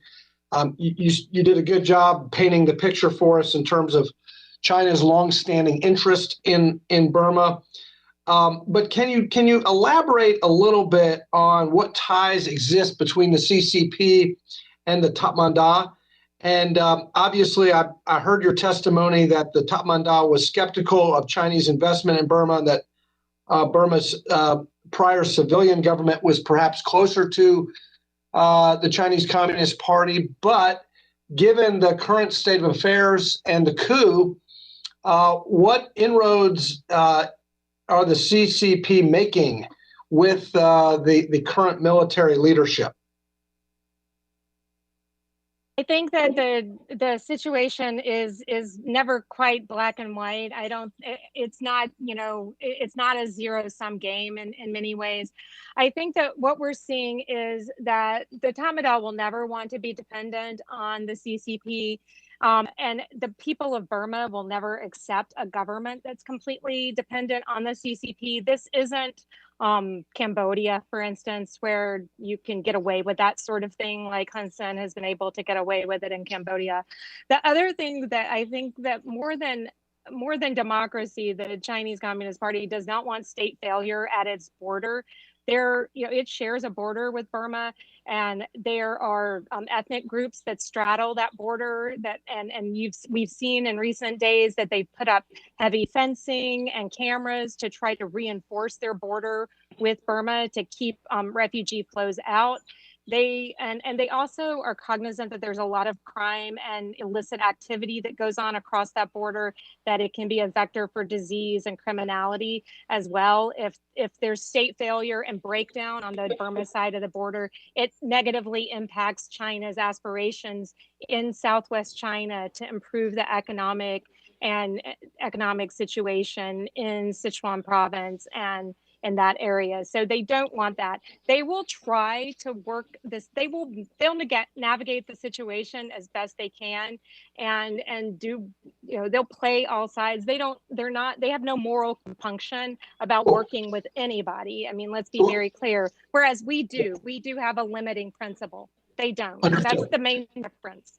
I understand, Ambassador, but let me just ask you to kind of comment on the fact that Beijing, along with Moscow, have blocked the UN Security Council statement condemning the coup. Your testimony was pretty rich about the failure of the Security Council.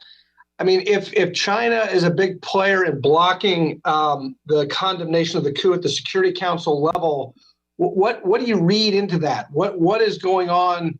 What is the CCP trying to accomplish there? Well, China typically tries to block things like this at the Security Council. It's not necessarily Burma specific. They have a whole excuse matrix that they will basically have to be worked through in order to get to them being willing to abstain on any resolution that would involve insertion in what they consider to be a matter of internal affairs of a country. And they and Russia both still consider the coup to be an internal matter for Burma, and therefore not actually a matter of international peace and security. Now, what we need to do is put them on the spot a little bit more, I believe. And I think that up to now, because all the meetings in the council have taken place behind closed doors, all the negotiations on statements have taken place behind closed doors, they've been able to hide behind all of that. If we push some of this more out into the public, then they have to be more accountable for what they're doing in the council. Right now, they haven't blocked anything because the UK hasn't brought forward a resolution. So there's been nothing for them to really block except for statements. In my remaining time, just really quickly, and I didn't get a chance to ask about Chinese vaccine diplomacy in Burma, but broadly, how can the U.S. prevent Chinese malign influence in Burma? By associating ourselves with the people and the positive aspects of this movement that have such broad popular support. Burma's time is expired. Yield back. I now recognize Representative Joaquin Castro of Texas, who's the chair of the Subcommittee on International Development, International Organizations, and Global Social Impact for 5 minutes. Thank you, Chairman. I joined Rep. Tenney in introducing a resolution urging the United Nations Security Council to impose an arms embargo on the Burmese military. Ambassador Kyaw Moe Tun, I know you've also been urging for the same action. So Ambassador, can you explain the dynamics at the UN Security Council around imposing such an embargo? What countries are preventing this action, and what can we in Congress do to help? Thank you, Mr. Castro. In the Security Council, so I approached the China with regard to we'd like to have it, stronger action from the Security Council. But China clearly stated to me that so whatever resolution that include sanction regime, they will not accept it. But for us, we need really strong action from Security Council. So that is why I fully agree with Currie that we make it things open setting. So that's the way we can push harder and harder. And I also wish that United States together with United Kingdom to push harder in the Security Council. That's the way we can get something from the Security Council. Not, it is the press statement, the presidential statement is not really enough for the people of Myanmar, because what we are facing at this time is saving lives of innocent civilians. So that is why we need stronger action from the UN Security Council. So we need to push it harder and harder. But the difficult thing that we here in the Security Council is facing is the COVID setting. Because those the agenda, there is no consensus, then it will be difficult to have an open debate on the particular issue. That is that I always have the feedback from our colleagues from the UN Security Council. But we need to push harder and harder to have something from the UN Security Council for sake of the people of Myanmar. Thank you. Thank you. And Ambassador, many of us in Congress have spoken out strongly against the coup and urged for stronger actions like sanctions against the military. We're in agreement that the military should restore democracy and return back power to the civilian government, which you represent. But if we're honest with ourselves, when the civilian government was nominally in charge of the country, things weren't exactly peaceful. Most notably, what many have called genocide occurred against the Rohingya. Obviously, the civilian government had only limited power and the violence was done by the military. However, the civilian government was not critical of these actions and was in many ways supportive. Was this a mistake on the part of the civilian government? And if the civilian government is restored, will it take actions to allow for the voluntary and safe return of the Rohingya people? Yeah, I think our side, the NUG, is very clear that we respect the agreement, that bilateral agreement that we have with country concerned, Bangladesh, and then also we will pursue address the issue with the international norms and standards as well as human rights norms and standards. That is what we were going to pursue it. So the NUG is an interim government, so that we were going to do it once the full-blown the government is being established. So we will address the issue with the international norms and standards. So those whoever have the right, we have to respect it. So those whoever inside in the country, we have to respect it. Equality should be respected, so that those who are now in the Bangladesh side, we are always welcome them back to Myanmar. So we will definitely pursue with the agreement that we work with Bangladesh. So we welcome them to live together with us in the peace and harmony. That is what we are looking for. Thank you. I yield back, Chairman. Chairman yields back. I now recognize Representative Claudia Tenney of New York, Vice Ranking Member of the Subcommittee on International Development, International Organizations, and Global Corporate Social Impact, for 5 minutes. Thank you, Mr. Chairman, and thank you for having this important meeting as well, along with the ranking member. And I also want to say thank you to my colleague, Representative Castro, for being the lead on this with me, and so many other members who have joined on, and why this is so important to me in my district. I have over 4,000, maybe 5,000 Burmese refugees, many who have become citizens and outstanding members of our community. They've been coming to our community for many, many years. They've been vigilant and diligent in protecting the rights of their family members and friends, and marching peacefully throughout our community to defend the democratic principles in Burma. And so we are doing everything we can to support them. And Mr. Castro actually kind of took my question, but I thought I'd maybe give the ambassador, another chance to take a look at it. I just wanted to maybe pose it in a different way when we're discussing the bill that we put in our UN Security Council arms embargo that we proposed. Do you think, and I know this is going to be directed to Ambassador Kyaw Moe Tun, do you think that that obviously we're going to be struggling to get this through China and through Russia because they control so much in the Security Council, and you indicated you're keeping in touch. How do you think that the possibility of working with India, Vietnam, and other members to pressure them in a public way, as we're trying to do, would have any impact on them and bring them to understand the human rights violations and the issues that we're and trying to restore the democratically elected government back in Burma. Ambassador.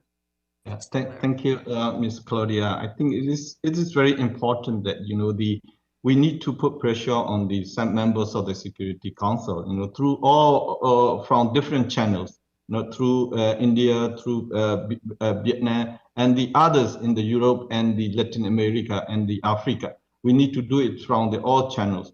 That the most important thing is we need to point out that this is saving lives, nothing else. So this is the humanitarian crisis that we are facing. So without intervention from the UN Security Council, the people in Myanmar will be killed more and more. And if you wait for a minute, an hour, a day, the more people will be killed. So that, this immediate action from the UN security is very, very needed.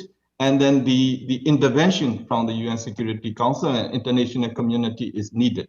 So we better to put it the way that saving lives, that is humanitarian, saving lives, and it is the noble task for the human being. So that is what we really need from the international community, and then we need the leadership of the United States in this regard.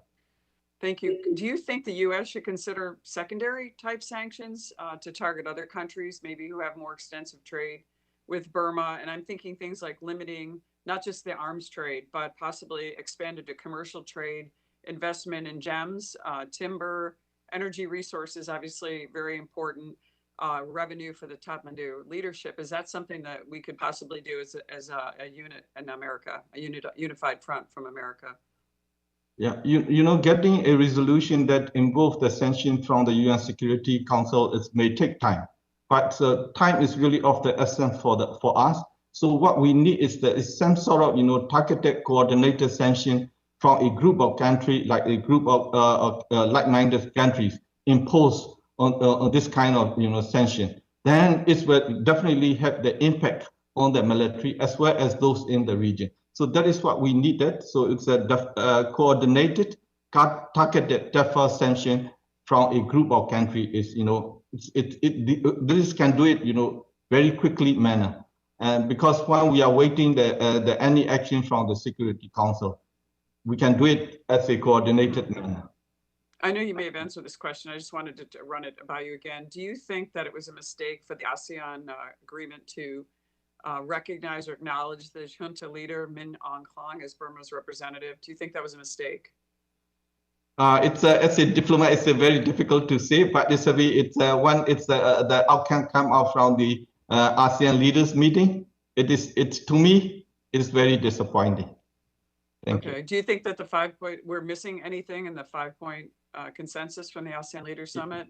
Yeah, of course, they missed a very important point. They should add the, calling and the release of, the leaders, the Aung San Suu Kyi, President Win Myint, and the others unlawful detainees unconditionally and immediately. That is very, very much important point that they are missing, because, this is linked to the meaningful dialogue among the relevant stakeholders. Without release of them, there will not be any meaningful dialogue among the relevant stakeholders. It is very important. Do you think those leaders in exile are safe? Time has expired. Thank you. I yield back. Thank you, Mr. Chairman. Thank you, Mr. Ambassador. I appreciate the comments. I now recognize Representative Dina Titus of Nevada for 5 minutes. Thank you very much, Mr. Chairman. Ambassador Tun, I just tell you how much we respect your courage for being with us today and speaking out about the terrible things happening in your country. I'd like to ask you and Ms. Ohmar about the humanitarian side of things. If you could comment on just the struggles that everyday people are facing in their lives, from shelter to food to just living essentials. The UN has reported that more than 2 million people are facing growing food insecurity due to the political crisis, but compounded by COVID. And they are expected to scale up their program to provide nutrition assistance in Burma. I wonder if you could talk to us about what the daily life is like, how the U.S. might work with other agencies through the UN or other countries to provide some of the supplies that might be needed, and what we can do to guarantee that those supplies actually get to the people who need them the most.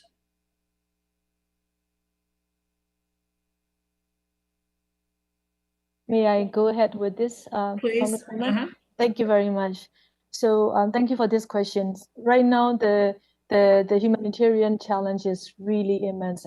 It's actually getting quite widespread across the country.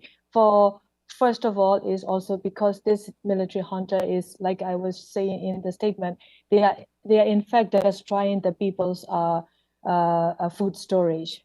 At the same time, they are trying to actually steal even the people from the rice reserve like that.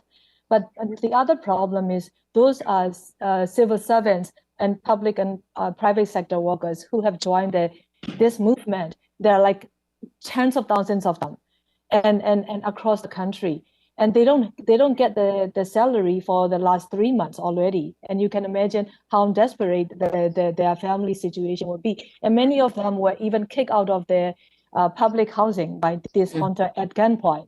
And also now, right now, the civil servants are now being forced to the point that some of them were at gunpoint, but some of them were actually told that they have to return the past 2 months' salary if they don't come and work right now. So that's where the challenges they are facing. The civil society also, where there many people depend on, the civil society organizations are being raided, and there are bank accounts that the donors are supporting them are now sort of more or less seized by the military, because if you go to get the money from the bank, you will be asked so many questions to the point that they will end up being arrested. Many of them are very worried about that. So they don't have access to the money, and they're not getting salary either. So that's where we are having so much problem. And many of the factories are also closed. So now that people are not having this regular income for the last 3 months. So yes, it is a very serious situation. The banks are almost bankrupt, banks are also collapsed. So I think we are having a very serious situation at the moment. Yes. Thank you. Thank you. I was afraid that was the case. Ambassador Tun, you want to add to that? I know some of the USAID folks were there working with some of the civil society, but I'm sure all of that's gone now. Yeah, indeed, I agree with Ms. Khin Ohmar with regard to what she responds to your question. So because it is really, we are now in a humanitarian crisis, because the economy is, according to the UN, it's going to collapse. So that is the serious situation that we are having. So we cannot prolong this kind of crisis for our future. So we need to take action as quick as possible. People are really in the dire situation. I definitely coming months, it's a more difficult situation that people will be facing. So that is why we always stress that we need immediate action from the international community to stop the situation that we are facing. The United Nations High Commissioner on Human Rights said in late March that Burma may be headed for full-blown conflict like you're seeing in Syria. Is your assessment of it that dire and that immediate? Thank you. May I take this question? I think that is what we want to avoid. But the situation that we are facing. The generator's time has expired. I now recognize Representative Peter Meyer of Michigan. Okay.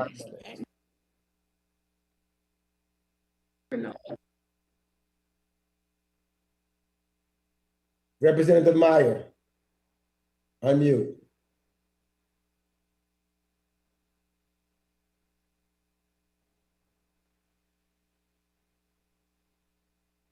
Representative Meyer. We'll come back to Representative Meyer. I now recognize Representative Young Kim of California, the ranking vice member of California on Asia, the Pacific, Central Asia, and non-proliferation for 5 minutes. Thank you, Chairman Mix, and thank you, Ranking Member McCall. You know, we had this briefing our committee first held on the situation in Myanmar in February. Since then, my office has received calls and requests from the small but very significant number of Burmese Americans to meet with them and participate in the rallies that they organized to raise awareness of the ongoing human rights situation. And so I greatly appreciate our committee taking the time to discuss this ongoing crisis in Myanmar. This has really resulted in a deteriorating civil and human rights situation, the murdering of unarmed civilians and continued persecution of ethnic minorities, all at the hands of a brutal military junta that unilaterally seized power in a coup against Myanmar's democratically elected government in February. However, Myanmar is no stranger to conflict and strife. Over the past few decades, the ethnic minorities of Myanmar have been subjected to targeted violence from the military and militias, as well as large-scale ethnic cleansing campaigns, stimulating widespread unrest and forcing hundreds of thousands to flee their homes into refugee camps in neighboring countries. With the coup in February, these trends are likely to worsen further. So, question to you, Ambassador Currie.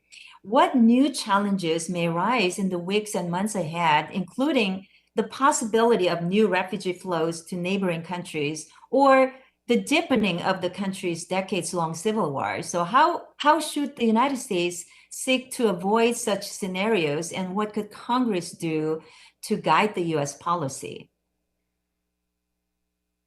Thank you, Congresswoman Kim. I believe that the biggest threat right now is complete state collapse and state failure. With the economy going just completely in free fall, the governance structures that the junta relies on to govern the country have collapsed in many places, or are only being held up through martial law and at the point of a gun. You're really looking at a state failure scenario if the trends continue at the levels of violence and the level of non-cooperation from the population continues. They are on a collision course right now. And yes, this will inevitably lead to greater refugee outflows across the region, and will lead to increased criminality, increased narcotics trafficking, just all sorts of ill effects across the region. I think that what the United States Congress can do is, as I mentioned previously, explicitly authorize cross-border assistance that will allow U.S. humanitarian assistance, including assistance provided through UN agencies, funds, and programs, to reach those who are fleeing into what are called liberated or safe areas that are under the control of ethnic nationality armed groups, and be willing to deal with those local authorities in those areas. Also, by reinforcing, strengthening, and working directly with the national unity government and helping it to stand up structures that can govern the country, that can distribute humanitarian assistance, that can reach people in need, we can help the Burmese people and make our assistance to them more effective and avoid some of the unintended consequences if we were to, for instance, continue to use existing channels that flow through ministries that are nominally under the control of the junta. We do not want to subject our assistance to misuse or abuse by the military junta. So we need to go back to our past practice of using parallel and cross-border structures to deliver assistance to the people. Thank you very much. Those are great suggestions. We should very much take heed of your advice. You know, I will also like to highlight the role of ASEAN that it has played in attempting to mediate the crisis in Myanmar. Although ASEAN acted in unison to hold a summit with its members in the months following the February coup and released like 5-point plan to resolve the crisis, multiple missteps have been made along the way that seriously jeopardized the effectiveness of their influence and response. So in particular, the summit was jeopardized from the start by inviting a representative of the militia junta to represent Myanmar in negotiations, but excluded any representation from the national unity government. You know, ASEAN's capacity to mediate Myanmar's crisis further when, after specifically calling for an end to the violence, Myanmar's military continued to quash dissent and protest violently by openly attacking and killing its own people. So, Ambassador Kerry, Gentlelady's time has expired. The gentlelady's time has expired. Okay, well, thank you. I hope I can continue this if there is time. Thank you. I am back. I now recognize Representative Ted Lieu of California for 5 minutes.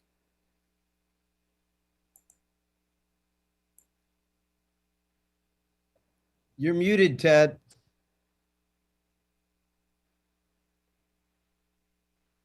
Thank you, Chairman Meeks, for calling this important hearing. I'd like to follow up on the line of questioning from Representative Brad Sherman. So Ambassador Tun, is there a representative from the Rohingya? Sorry, I don't you mind, could you repeat the questions again? Because I missed. In the national unity government that was recently formed, does it include a representative of the Rohingya people? So far, there's no representative from Rohingya in the NUG. So let me just tell you the problem there.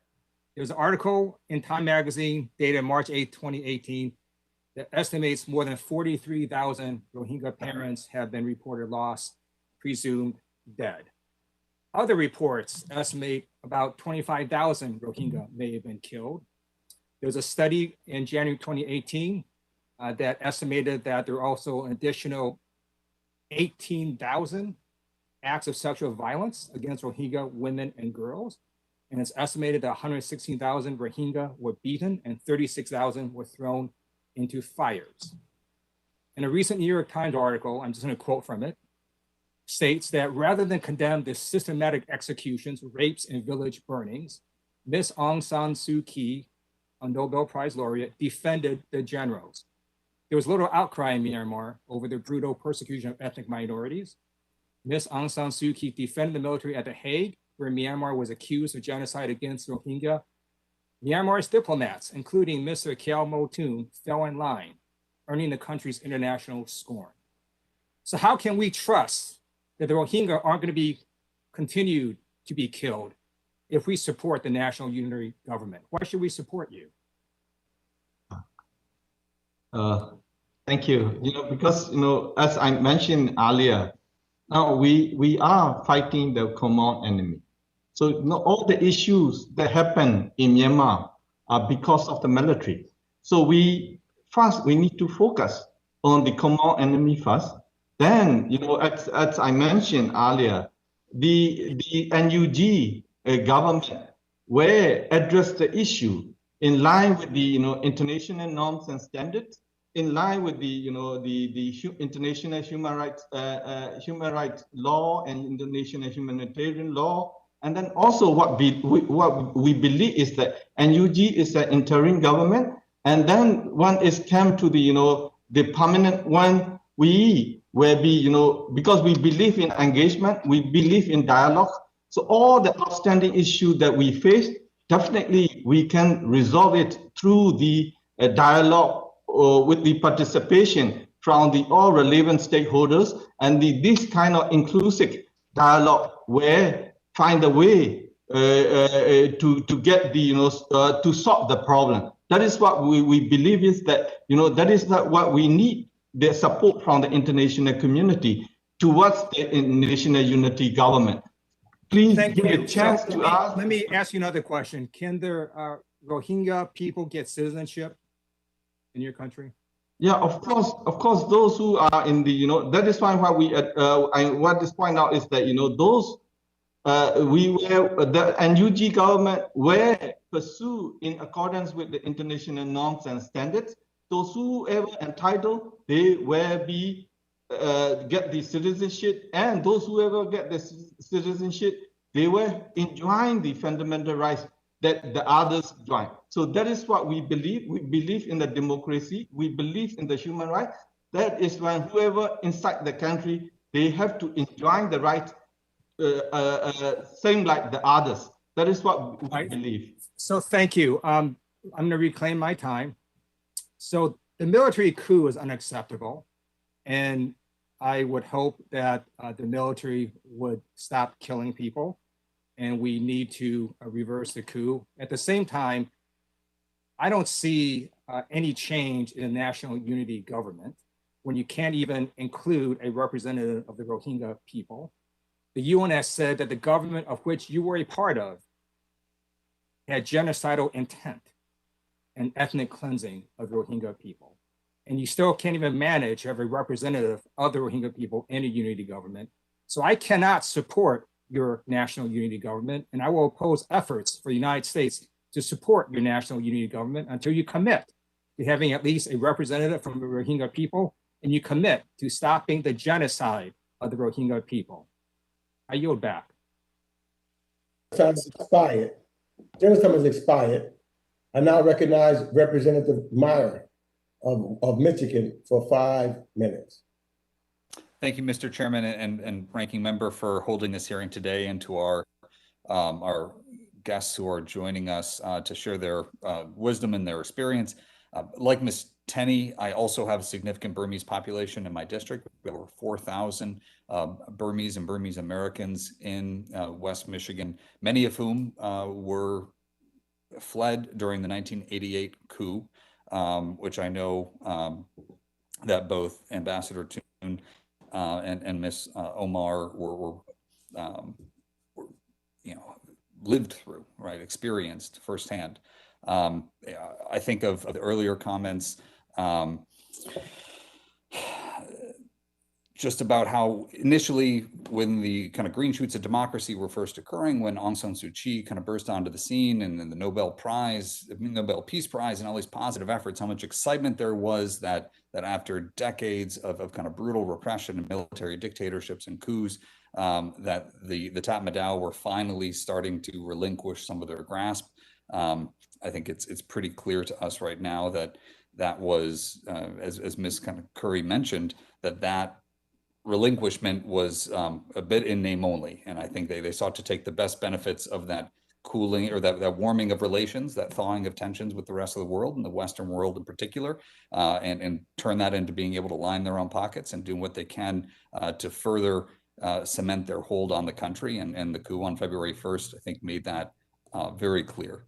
I'm obviously very sympathetic to the tension between the recognition of the genocide against the Rohingya and the plight that they're in, and balancing how we can achieve stability and peace and prosperity in the region in the short term. But I guess I'm very concerned about the way that the kind of the peaceful urban protesters and some of the existing fighting organizations like the Kachin Independence Army, which I think just a day and a half ago shot down a helicopter of the junta regime. I wanted to ask Ambassador Tun, I guess first and foremost, while I see the benefit of kind of a rainbow coalition of various ethnic groups kind of coming together who had traditionally been just aligned against the government, but now have common cause in kind of bringing, or I guess aligned against the Tatmadaw, and now have common cause in establishing a unity government.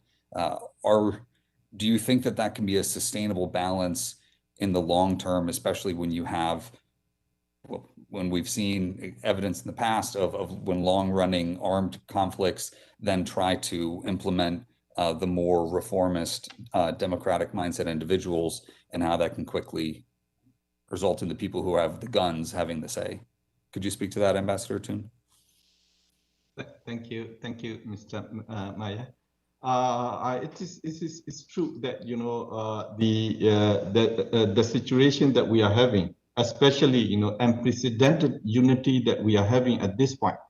It's analysts that pointed out that it's over 70 years we don't have this kind of unity among different players, different ethnic organizations. It is the time that we have unprecedented unity. So for sustainability, that is, of course, we also have the consent. Because now we are fighting against a common enemy. Once we over this kind of enemy, we still need to talk. That is why we are aiming to have the Federal Democratic Union. So because we want to bring all relevant stakeholders in the equal footing and work together for the country, because the Federal Democratic Union, the constitution will give them a way to bring everyone together again. So that is the hope. So we always hope for the best, but of course, we prepare for the worst. Of course, we have the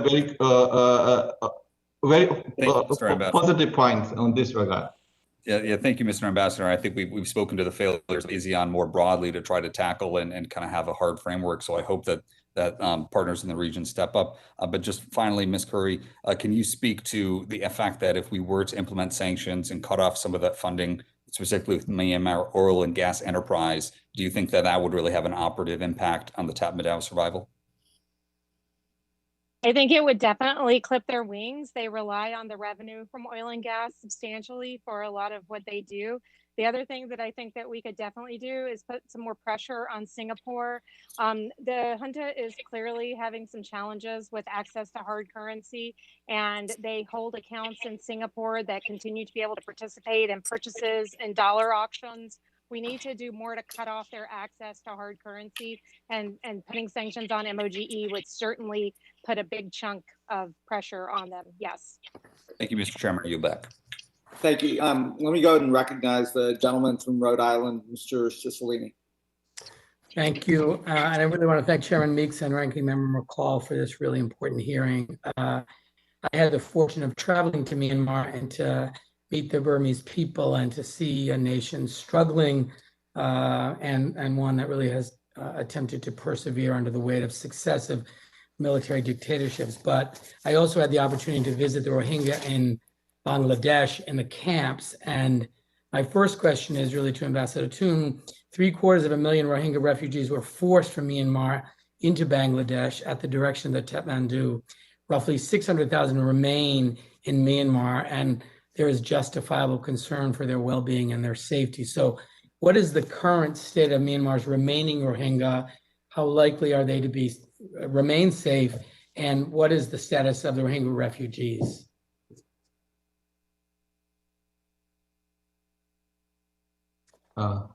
Thank you, Mr. Cicilline. To be very frank, under the military government, we all are the same. The human rights violations, atrocity taking place everywhere in the country. So we have concern with each and everyone, including those Rohingya in the camps in Rakhine State. So of course, we don't know exactly. To me, I don't know exactly the situation, but of course we have the concern because they already have the difficulties. So the situation, because of the coup, have and compounded the challenges that they already face.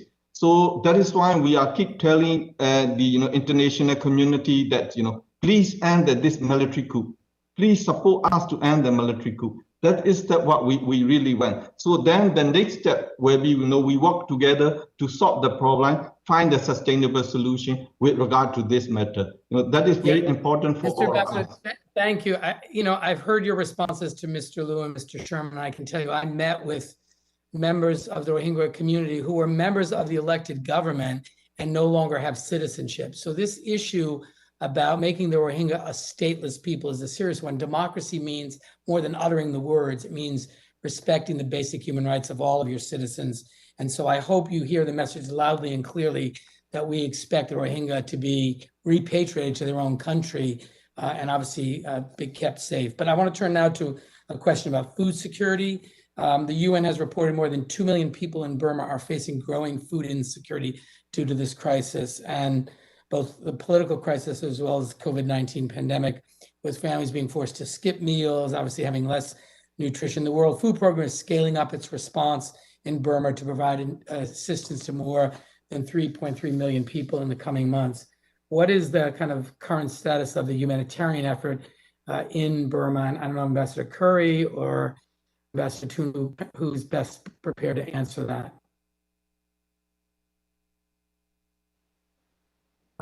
May I take it? Sure, Coach Yeah, Amaton. yeah. Thank you. Thank you. Because this is a really huge challenge that we are facing.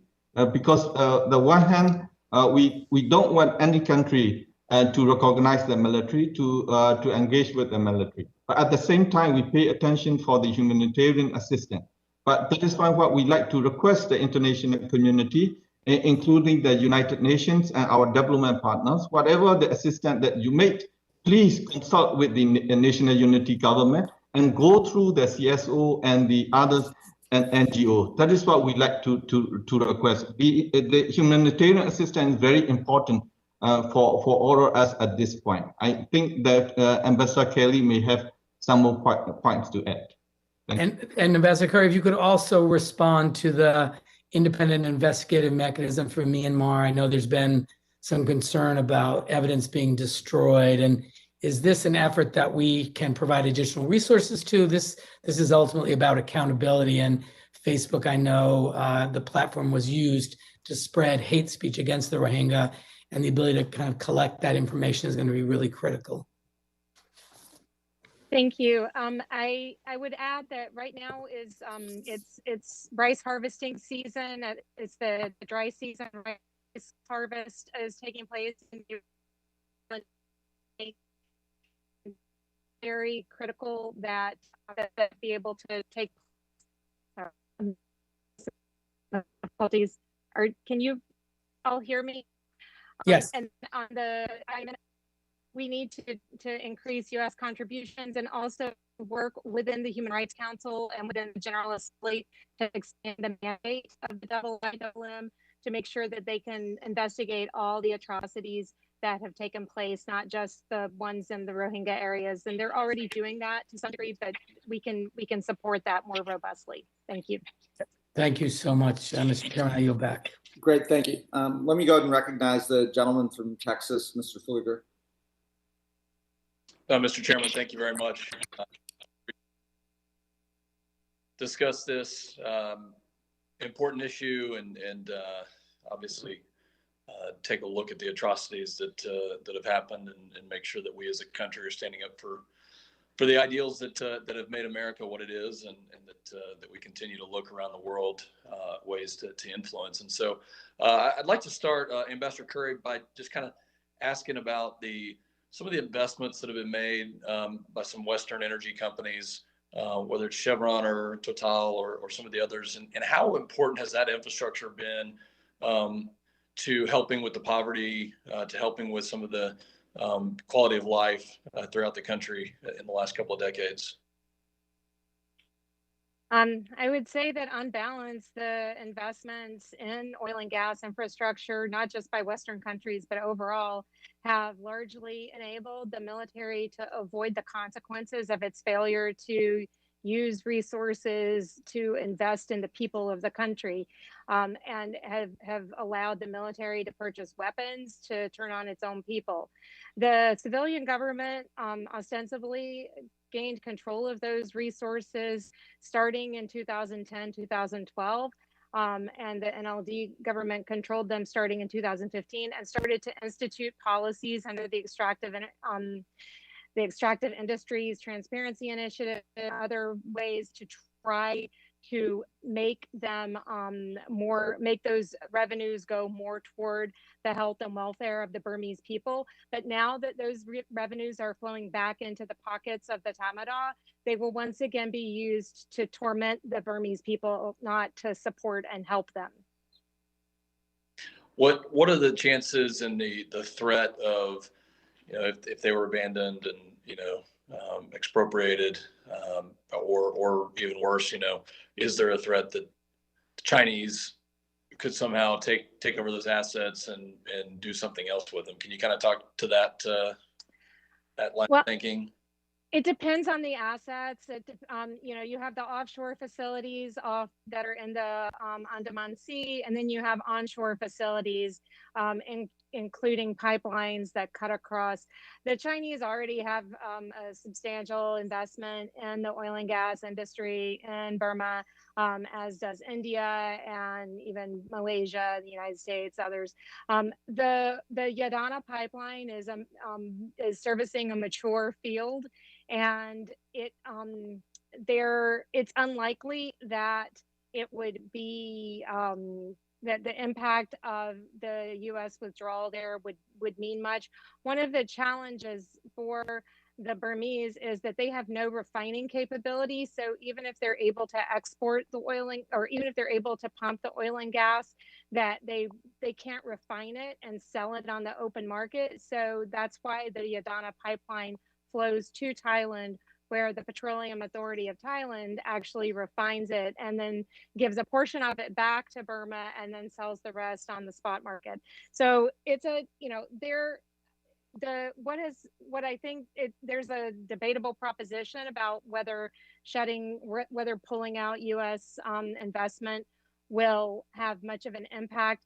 I know that it will take some time for them to be able to replace the U.S. capabilities that are currently allowing the production to continue. And in that time, if we're also working on the financial side to cut off the flow, or to require that if U.S.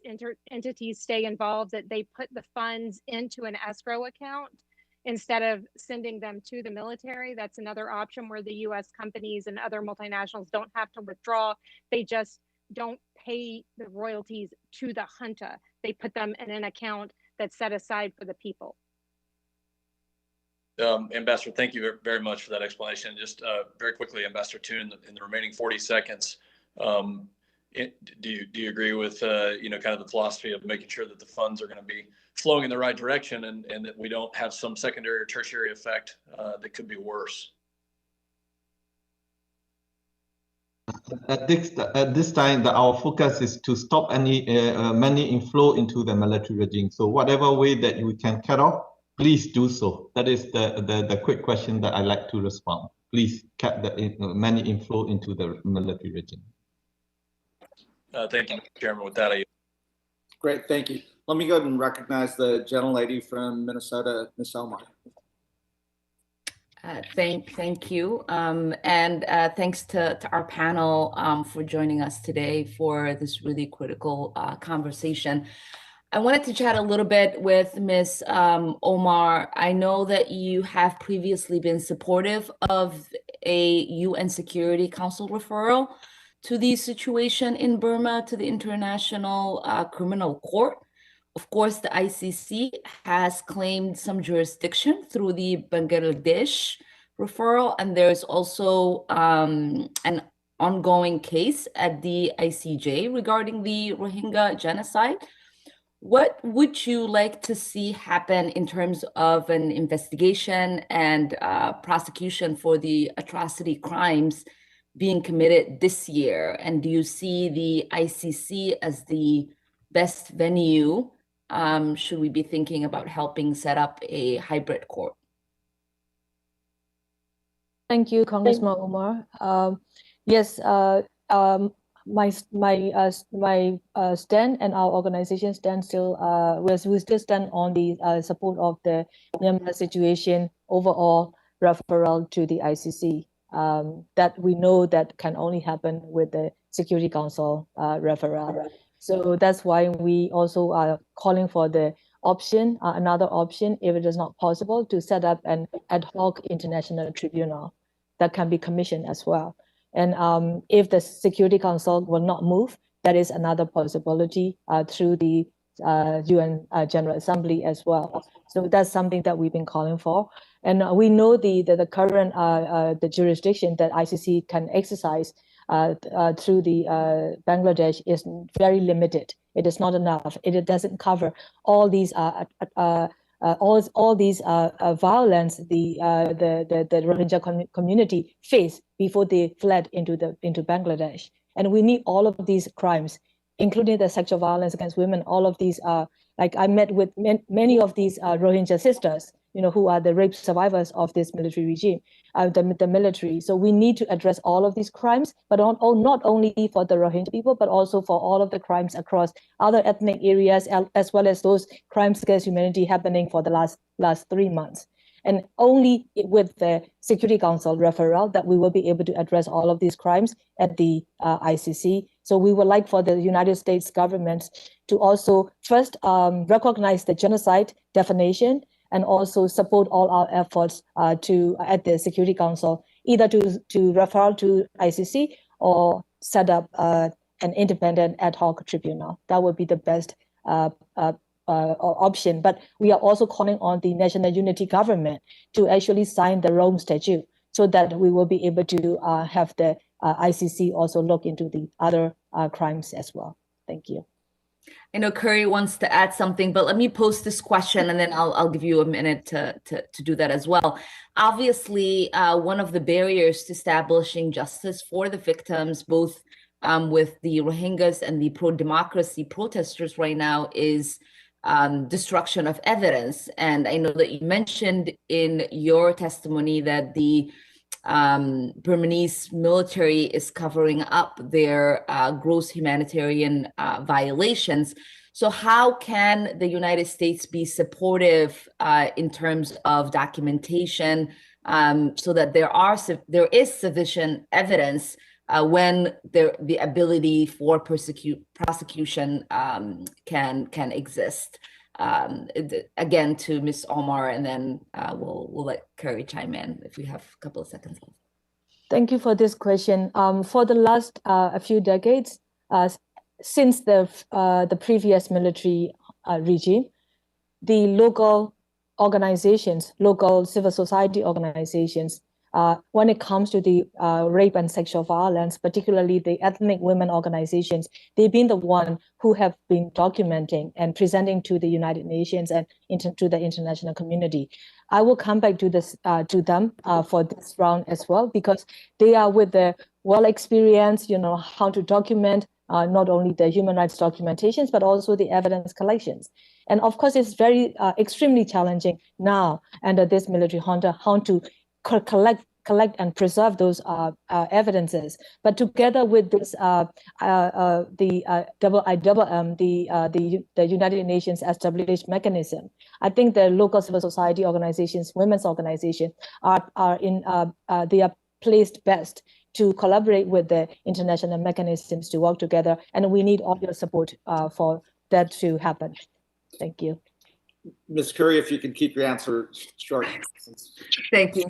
Very, very short. Just that there is also the possibility, without signing the Rome Statute, for the National Unity Government to do a self-referral under the ICC statute under Article 12. So they can just refer Burma themselves to the ICC. Great. Yeah, we have already engaged with the ICC. We are already engaged with the ICC. Let me go ahead and recognize the gentleman from Michigan, Mr. Levin, for 5 minutes.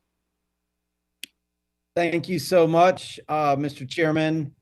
I want to first say that I stand with Mr. Liu and other colleagues in that a simple return to the status quo ante before the coup is not acceptable. And I want to explore with you whether there's real hope of a new day between the Bamar majority and the various ethnic minorities, not just the Rohingya, but the Karen, Kachin, Mun, and others who make up 30% of the population of Burma all around the periphery. My first trip as a member of Congress was to Bangladesh, including Cox's Bazar and the Rohingya refugee camps. I won't belabor the point of the horror of that, but Ambassador Tun, it is simply unacceptable that we are still where we are in talking about the lack of citizenship, the lack of safe return, and on and on. But my question is, with the Rohingya and others, I've seen increasing reports about dialogue between different minority groups and hope for a different future. Burma was basically a state created that's a child of colonialism, a state whose boundaries were kind of imposed by European powers. It's never cohered yet. to this day as an inclusive democracy. And Ms. Ohmar, I'm a scholar of Buddhism. I was supposed to get a PhD and be a professor of Asian religions, but I realized I should come and hang out with you all instead and talk about policy. So I'm not shy to say that the Burmese majority, the Buddhist majority, has been unable to see the humanity and the citizenship of others. I feel like you might be a leader in this regard. Is there new hope in this horrible moment of repression from the Tatmadaw in a different future for Burma, and how can we get there? I think that the question is directed to me. Is it? Sorry, Yes, I'm yes, sorry. ma'am. Yes. Yes.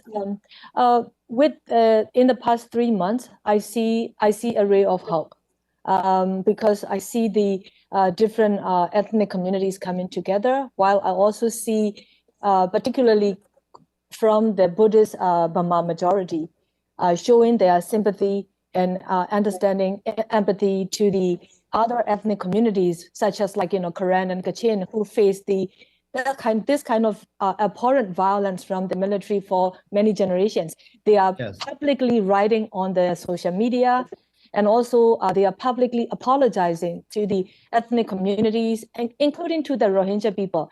Even Congressman, I received the public apology to my direct messages or writing for they have assaulted and threatened and harassed me for my support and standing for the Rohingya people. So I see. So let me just ask, I'm so glad to hear that, but with this unity government obviously isn't the big vehicle here. What can we do as the Congress and as the United States to support authentic bottom-up dialogue and democracy building amongst the Burma majority and the different minority groups? And Ambassador Currie as well, or if you have more to say about that, Ms. Ohmar.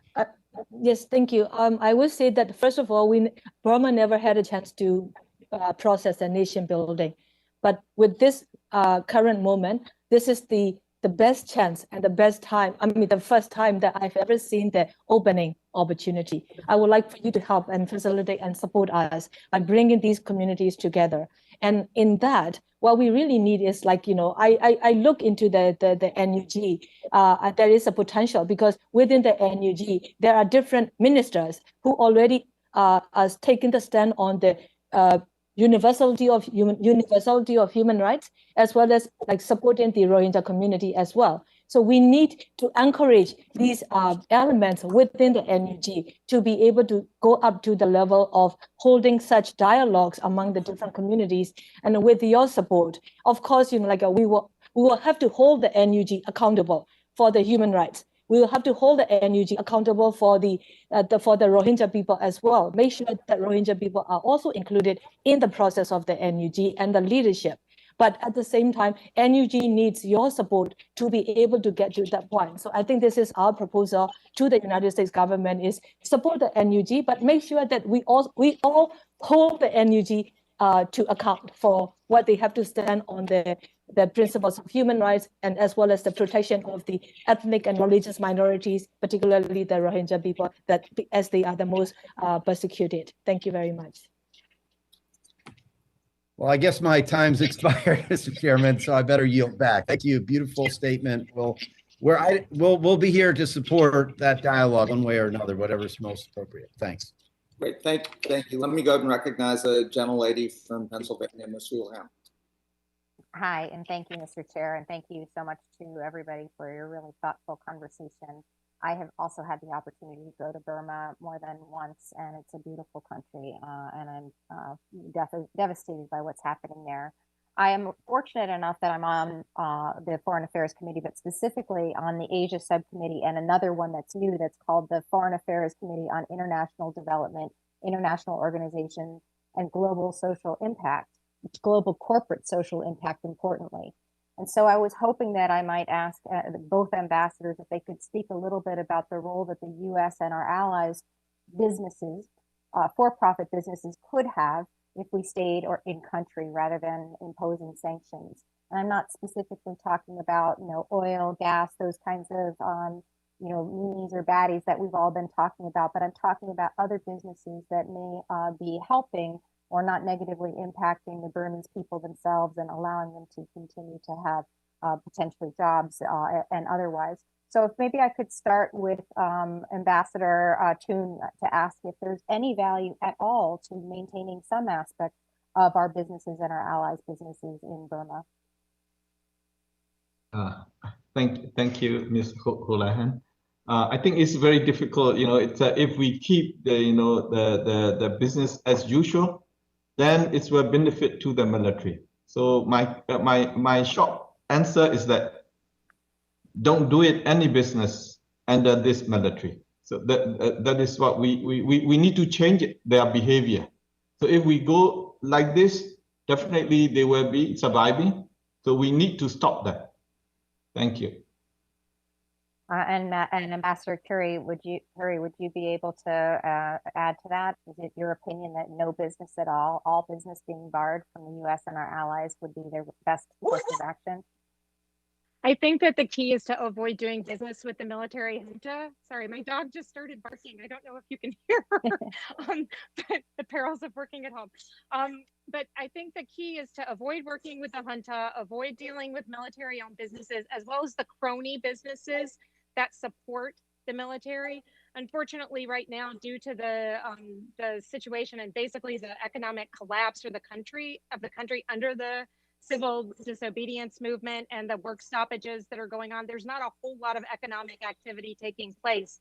What we do need to do is try to find those mechanisms. There are projects that do work on small scale income generation for IDP women, for instance. Those activities can continue and we should continue to lean into that sort of thing, but that's not what's going to, that's incredibly different from the Chevron investment in the Yadana pipeline. I'm thinking about things like Turquoise Mountains work with Rakhine IDP weavers in peri-urban areas of Yangon to produce woven fabrics that then get sold into high-end as high-end. Not all of those are NGO driven. Some of those are actually they're driven. joint public-private partnerships. And Right. so I think that right now, if we can look primarily in areas where there are joint public-private partnerships available and where we can ensure that companies are engaging either whether if they're in extractive industries, they need to be strictly adhering to EITI standards. If they're not in extractive industries, they need to have very high awareness around who their partners are on the ground. That's the key, is being able to know your partner and being able to have confidence that they are not feeding into the military, and also looking at things like tax revenue and where your tax revenue is going. Yeah, exactly. My last question is in a similar kind of should we stay or should we go line, which is in light of the coup and the very clear uncertainty of the future and when, if at any point this will all clear up, what should the U.S. assistance to Burma look like in the near term? What should it look like as we move forward? And I would love to know from Ambassador Currie and Ms. Ohmar, if you would mind answering that question for me. So I'll very quickly reiterate, in the past, the United States was able to push assistance into Burma through parallel channels and through cross-border channels that avoided the military and military-run enterprises and ministries. We can go back to that model, and we've seen this happen in other countries and other contexts where the government's not trusted or capable. Omar? Ms. Ohmar, thanks.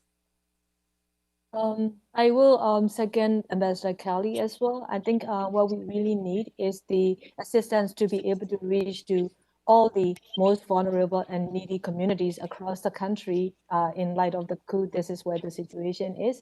So we also need, like I said in the earlier, we need your support and your engagement with the Thai government, for example, to help for the Thai government to agree to open the humanitarian aid corridors along the border areas. That goes to the Indian government as well. So if you could help us do that, then we will be able to save a lot of lives by all kinds of means. And our civil society is very resilient and also very vibrant with so much capacity among the ethnic community. So we will appreciate that. Thank you. Thank you. I yield back.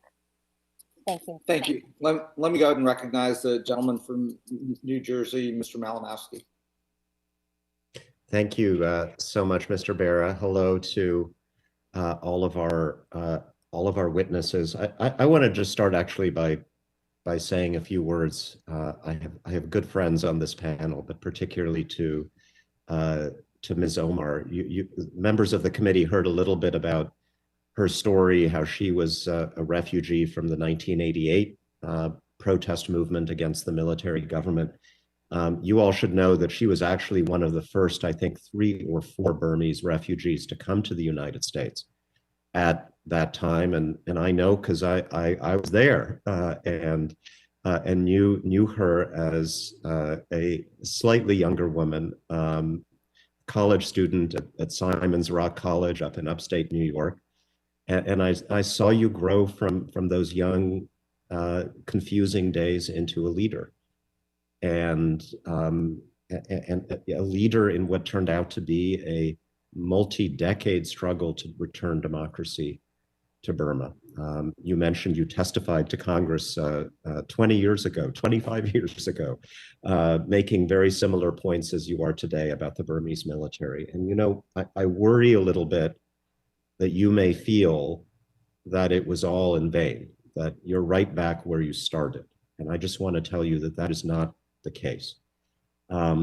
Thanks to you and your generation, Burma does have a civil society now. It had 10 years of not true democracy, but relative freedom, during which people had a chance to begin to have these kinds of conversations. Thanks to you and your generation, there is a younger generation in Burma now who really understands what it means to exercise the responsibilities of democratic citizenship. And we've heard in this hearing just how extraordinary this movement is. It's completely different from what we saw in past Burmese democratic uprisings, and its sophistication, its level of organization, its determination, its skill. And that is the product of the work that you and many others did over the years. I believe the military has much less legitimacy today. Back in the 1990s, when we were working on this for the first time, all the nations of Asia basically dealt with the military junta as the government of Burma that had always been the government of Burma. That's a little bit different right now. You know, we heard from Ambassador Kyaw Moe Tun today, and everyone should remember he is speaking to us as the permanent representative of the country of Burma to the United Nations, recognized by the United Nations. He's not speaking for some exile government or some non-governmental group. He is the recognized representative in his country. And that complicates matters for the Burmese military junta in a very, very serious way.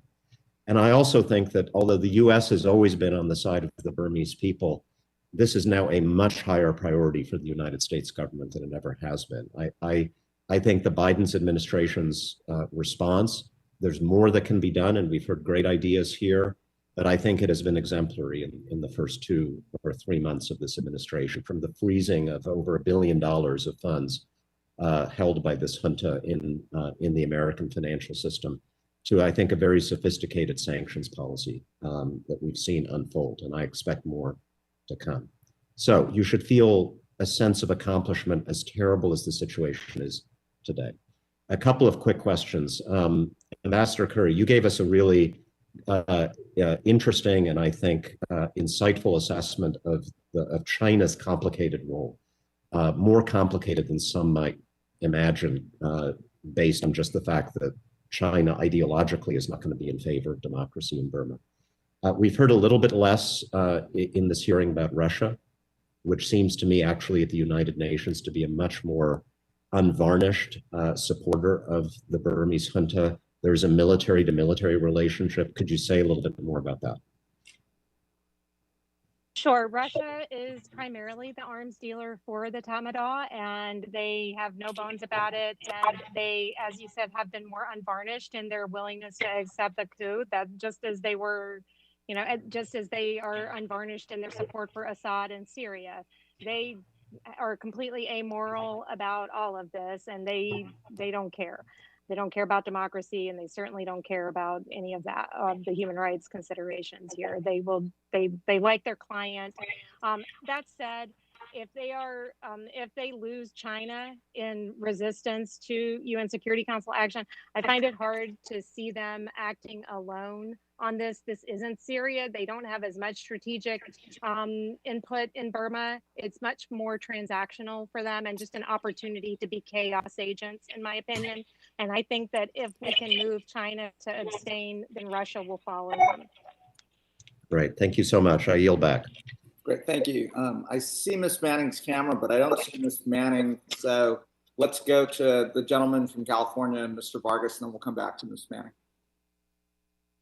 Thank you very much, Mr. Chair. I want to thank the committee for holding this hearing and especially the witnesses today. Since I guess I'm not last, but almost last, I've been privileged to hear most of the discussion here, and many of the questions that I have been answered.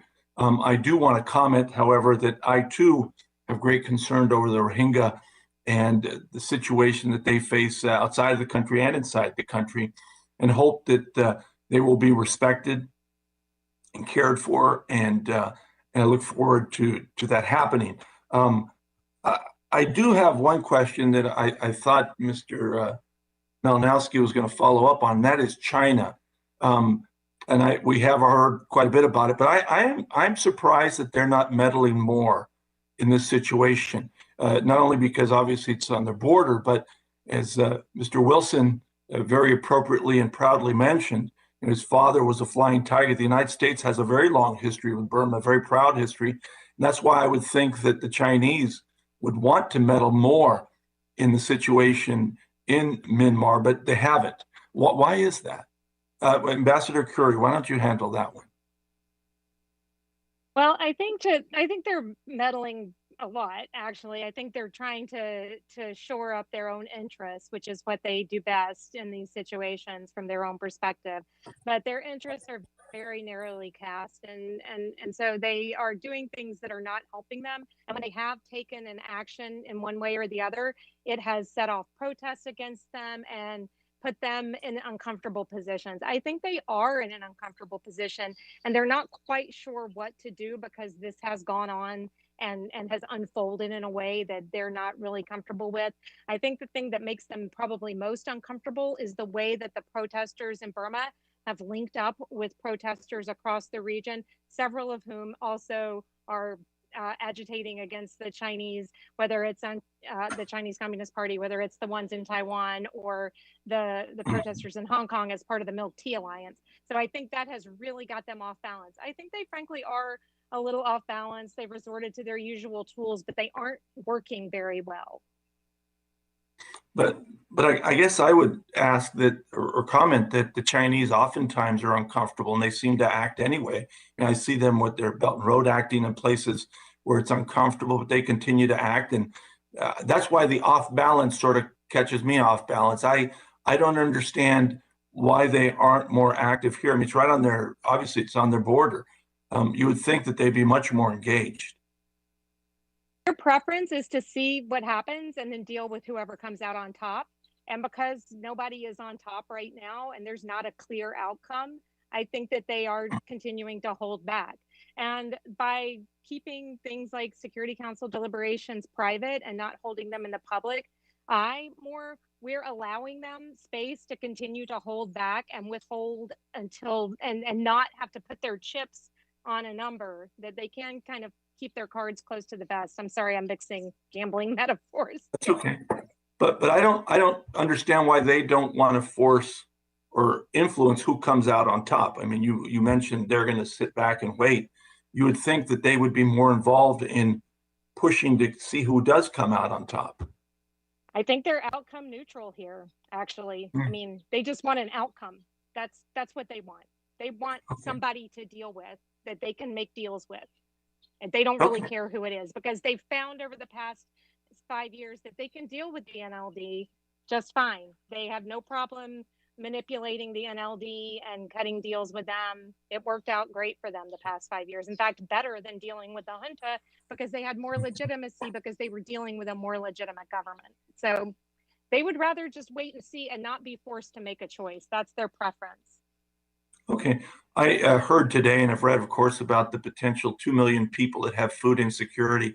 I have to tell you, I have great faith in the United Nations World Food Program, and in particular, the leader there, the new leader that they've had for a few years, David Beasley. I always tell him if he was Catholic, we'd make him a saint. But I think he's done great things around the world. He's worked very hard. And again, how can we help? And how can the United Nations World Food Program help more? Maybe tie it in with what we should do, helping the people with Taiwan, because I know Taiwan also has obviously a lot of opportunity to help and hasn't really done much. Senator Currie? I mean, Senator Currie, Ambassador Currie. Thanks for the promotion, but I'll stick with Ambassador. I'm not sure it is. I'm not sure it is. Oh, right. I'm a house girl. I work on the house side, so I hear you. I would say that, you know, the WFP does do amazing work, and David Beasley is a wonderful leader there. But I think that the key is to give the UN agencies the flexibility to do more cross-border. Again, I'm like a one-trick pony here. Cross-border, cross-border, cross-border, parallel systems. Allow them, you know, encourage and allow them to go around the blockages with the government, or with the, I'm sorry, with the junta. That would keep the assistance from getting directly to the people who need it, and the most vulnerable people in the country. Okay, thank you very much. I have 23 seconds left, so I won't force a question upon anyone. That I just again want to thank everyone for being here. Appreciate it, and hopefully we can be more involved. But it's also a little tricky for us too, because we do believe in the human rights aspect so deeply, and it's troubling the former government. But anyway, I yield back. Thank you, Mr. Chair. Great, thank you. And I still see Ms. Manning's camera, but don't see Representative Manning. So let me go over to recognize a gentleman from Illinois, Representative Schneider, and I'll be passing the gavel off to the Vice Chair of the Full Committee, Mr. Malinowski. Thank you. Thank you, Chairman Bera and Vice Chairman Malinowski. And I want to thank all the witnesses for sharing your perspectives today. It's good to be here and have what may or may not be the final question. You know, speaking of perspectives, one of the things that has always struck me, I like looking at maps in different ways. And if you look at the map of the Indian Ocean as the center of the map rather than the Atlantic Ocean, it's very clear to see the importance of Burma. It's wedged between China and India. It's you know, the Indian Ocean, it's Africa, it's the Middle East, it's the Indian subcontinent, it's Australia and Indonesia. It's a rather important area, and a lot of people have interest. I know we've talked about those today, and maybe Ambassador Currie, I'll start with you, but you know, we've talked about China and Russia and India, and their respective interests, but these interests intersect with each other, and there's an interplay. And how does that affect the decision-making we should be doing in Congress and as the United States? All of Burma's neighbors, as well as countries that have an interest in it, including Japan, the United States, you know, we are all pursuing our own interests in Burma, and that's to be expected. I think that we also have to account for the agency of the Burmese people here, that they're not just a pawn in our great game. They have agency, and in the past Burmese governments have proven very good and very resilient at managing great power competition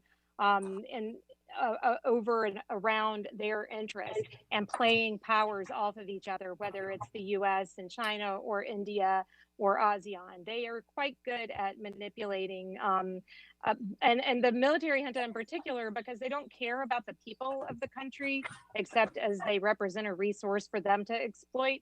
So they're perfectly willing to sacrifice the well-being of their own people in order to gain leverage with others, including the United States and other parties. So I think that we have to be mindful that this, you know, like other places, is a complicated situation. And while we're pursuing our interests in this context, we have to be mindful that their interests, that their agency, people with agency on the ground, that this is not a tabula rasa, blank slate, that's nothing's going on there.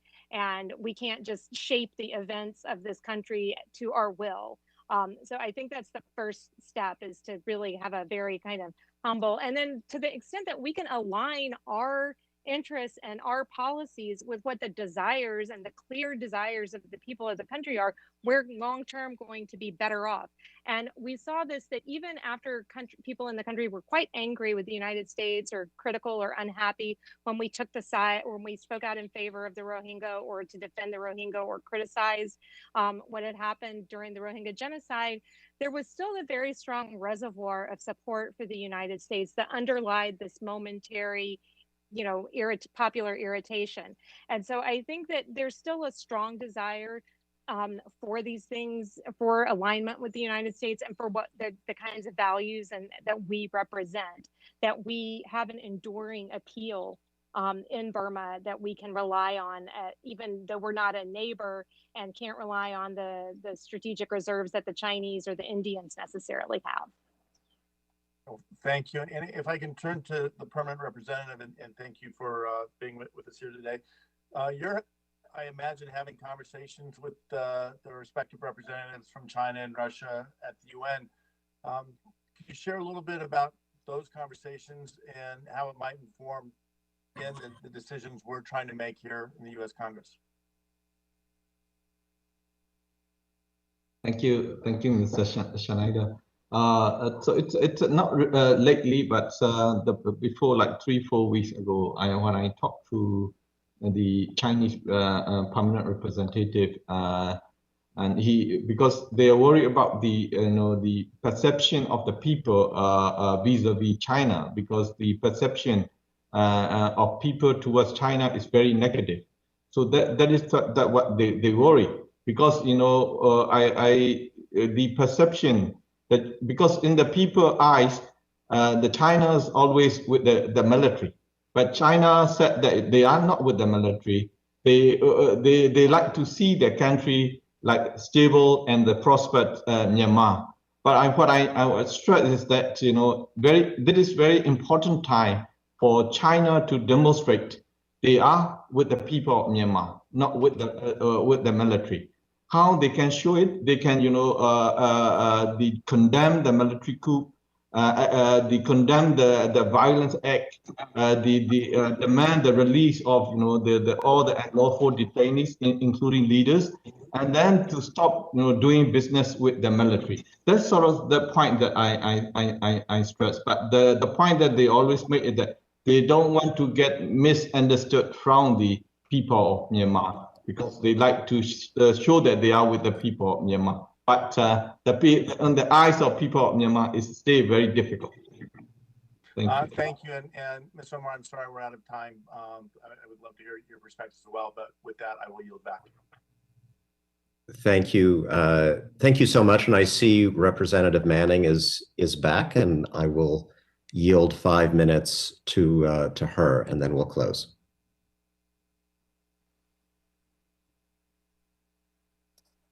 Thank you, Mr. Chair. Thank you to the witnesses for all your testimony and answering so many questions on this very difficult topic.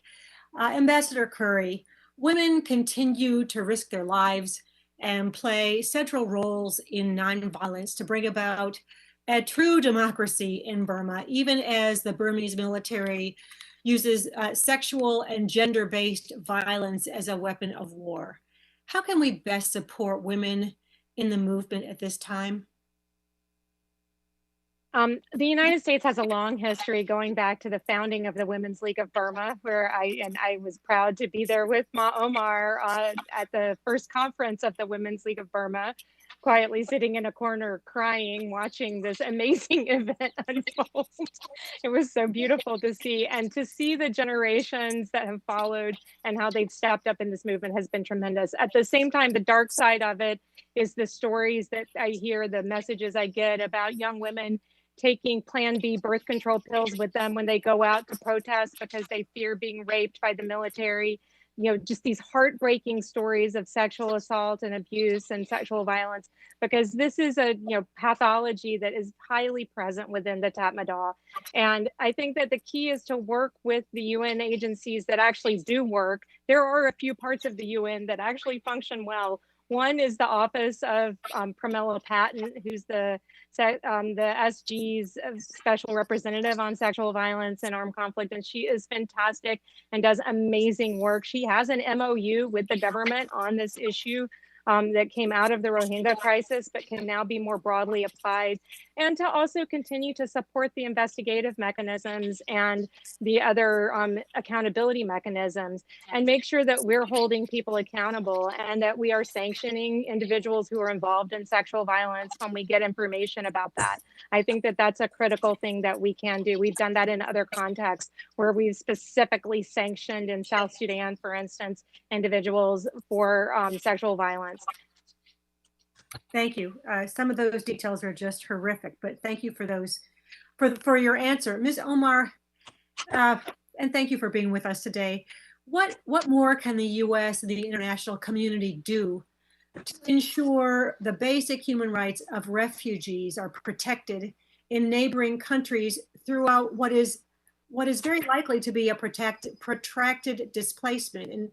And what are some of your concerns with respect to the treatment of refugees in the border regions? Thank you very much for your question, Madam Congresswoman. The very need that at the moment is, as I was also mentioning earlier, we really need the Thai government to open their border, but also allowing the humanitarian agencies to operate. Because right now, I mean, the Thailand government has already set, best examples in the previous times for the people fleeing from Burma. And I think we need to get their support again. And I really hope that the US government and also the Congress will actually convince the Thai government that this is also in their best interest to protect the people of Burma, as well as also to show their humanity side of the country. Because Thai civil society has always been supporting our people. And Thai government in the past has always been supporting too, but only now that we are having some difficult time. So if you could actually get the Thai government on board for the humanitarian assistance to the refugees, not only those who are fleeing right now, but also those who remain in the refugee camps, who don't have who are surviving in the very minimum needs at the moment. And we really need the cross-border aid, because many people in the ethnic revolutionary control areas, they really need the support, and only through the cross-border that we will be able to help them and get the needs reached to them. So thank you very much. If you could take that. Yeah. Thank you. Let me ask one last quick question. Do you expect that this COVID-19 pandemic will add a complicating factor to get the Thai people to assist? This is one of the very worry locally, definitely, but also I think this is also COVID-19 can be the entry point for the local Thai society, Thai communities to feel confidence if the US will, for example, support the Thai government with the COVID-19 vaccines, for example. And they need it so much. They are very worried of not willing to open the door to the Myanmar people, Burma people leaving, is because they worry about their own situation. So if you will actually support to the Thai government with the COVID-19 vaccines and other necessary, including the quarantine testing and monitoring and all of those other necessary elements of what is need to be for the COVID-19 situation, I think there is a very good chance that the Thai communities will come back to welcome the Burma people. Well, also, I think the Thai government will also come back to take back the people like they have done all along in the past. Thank you. Thanks so much. My time has expired. I yield back. Thank you so much, Representative Manning, and to all of our members, and of course, most of all, to our distinguished witnesses, Ambassador Kyaw Moe Tun, Ambassador Kelley Currie, and our friend Ms. Khin Ohmar. I know the chairman would also want me to recognize our friend and colleague, the ranking member of the committee, Mr. McCall, for his partnership in helping to put this hearing together, and in all of our bipartisan work together on the Foreign Affairs Committee. The situation in Burma is going to demand America's attention and this committee's attention for some time to come. This is not a challenge that the United States can meet alone, but I think it's important for all of us to remember that the United States has a unique historical relationship with Burma and with the people of Burma, having led the international effort for decades to bring Burma closer to democracy. We can't do it alone, but there is about zero chance that ASEAN or the United Nations or our allies in Europe or any other international body or institution would be doing the things that they are doing right now to help the Burmese people, if not for intensive American engagement and leadership today and in the many years that have preceded this moment. That's going to demand continued oversight for this from this committee as we figure out the best ways, the most effective ways to stand with the Burmese people, and recognizing as well that how we respond to the crisis of democracy in Burma is going to be a test of how the United States responds to the crisis of democracy throughout the world, a test that we absolutely have to pass here and more broadly. So with that, thank you once again to all of the members, to our distinguished witnesses, and this hearing is now adjourned. Striking the gavel.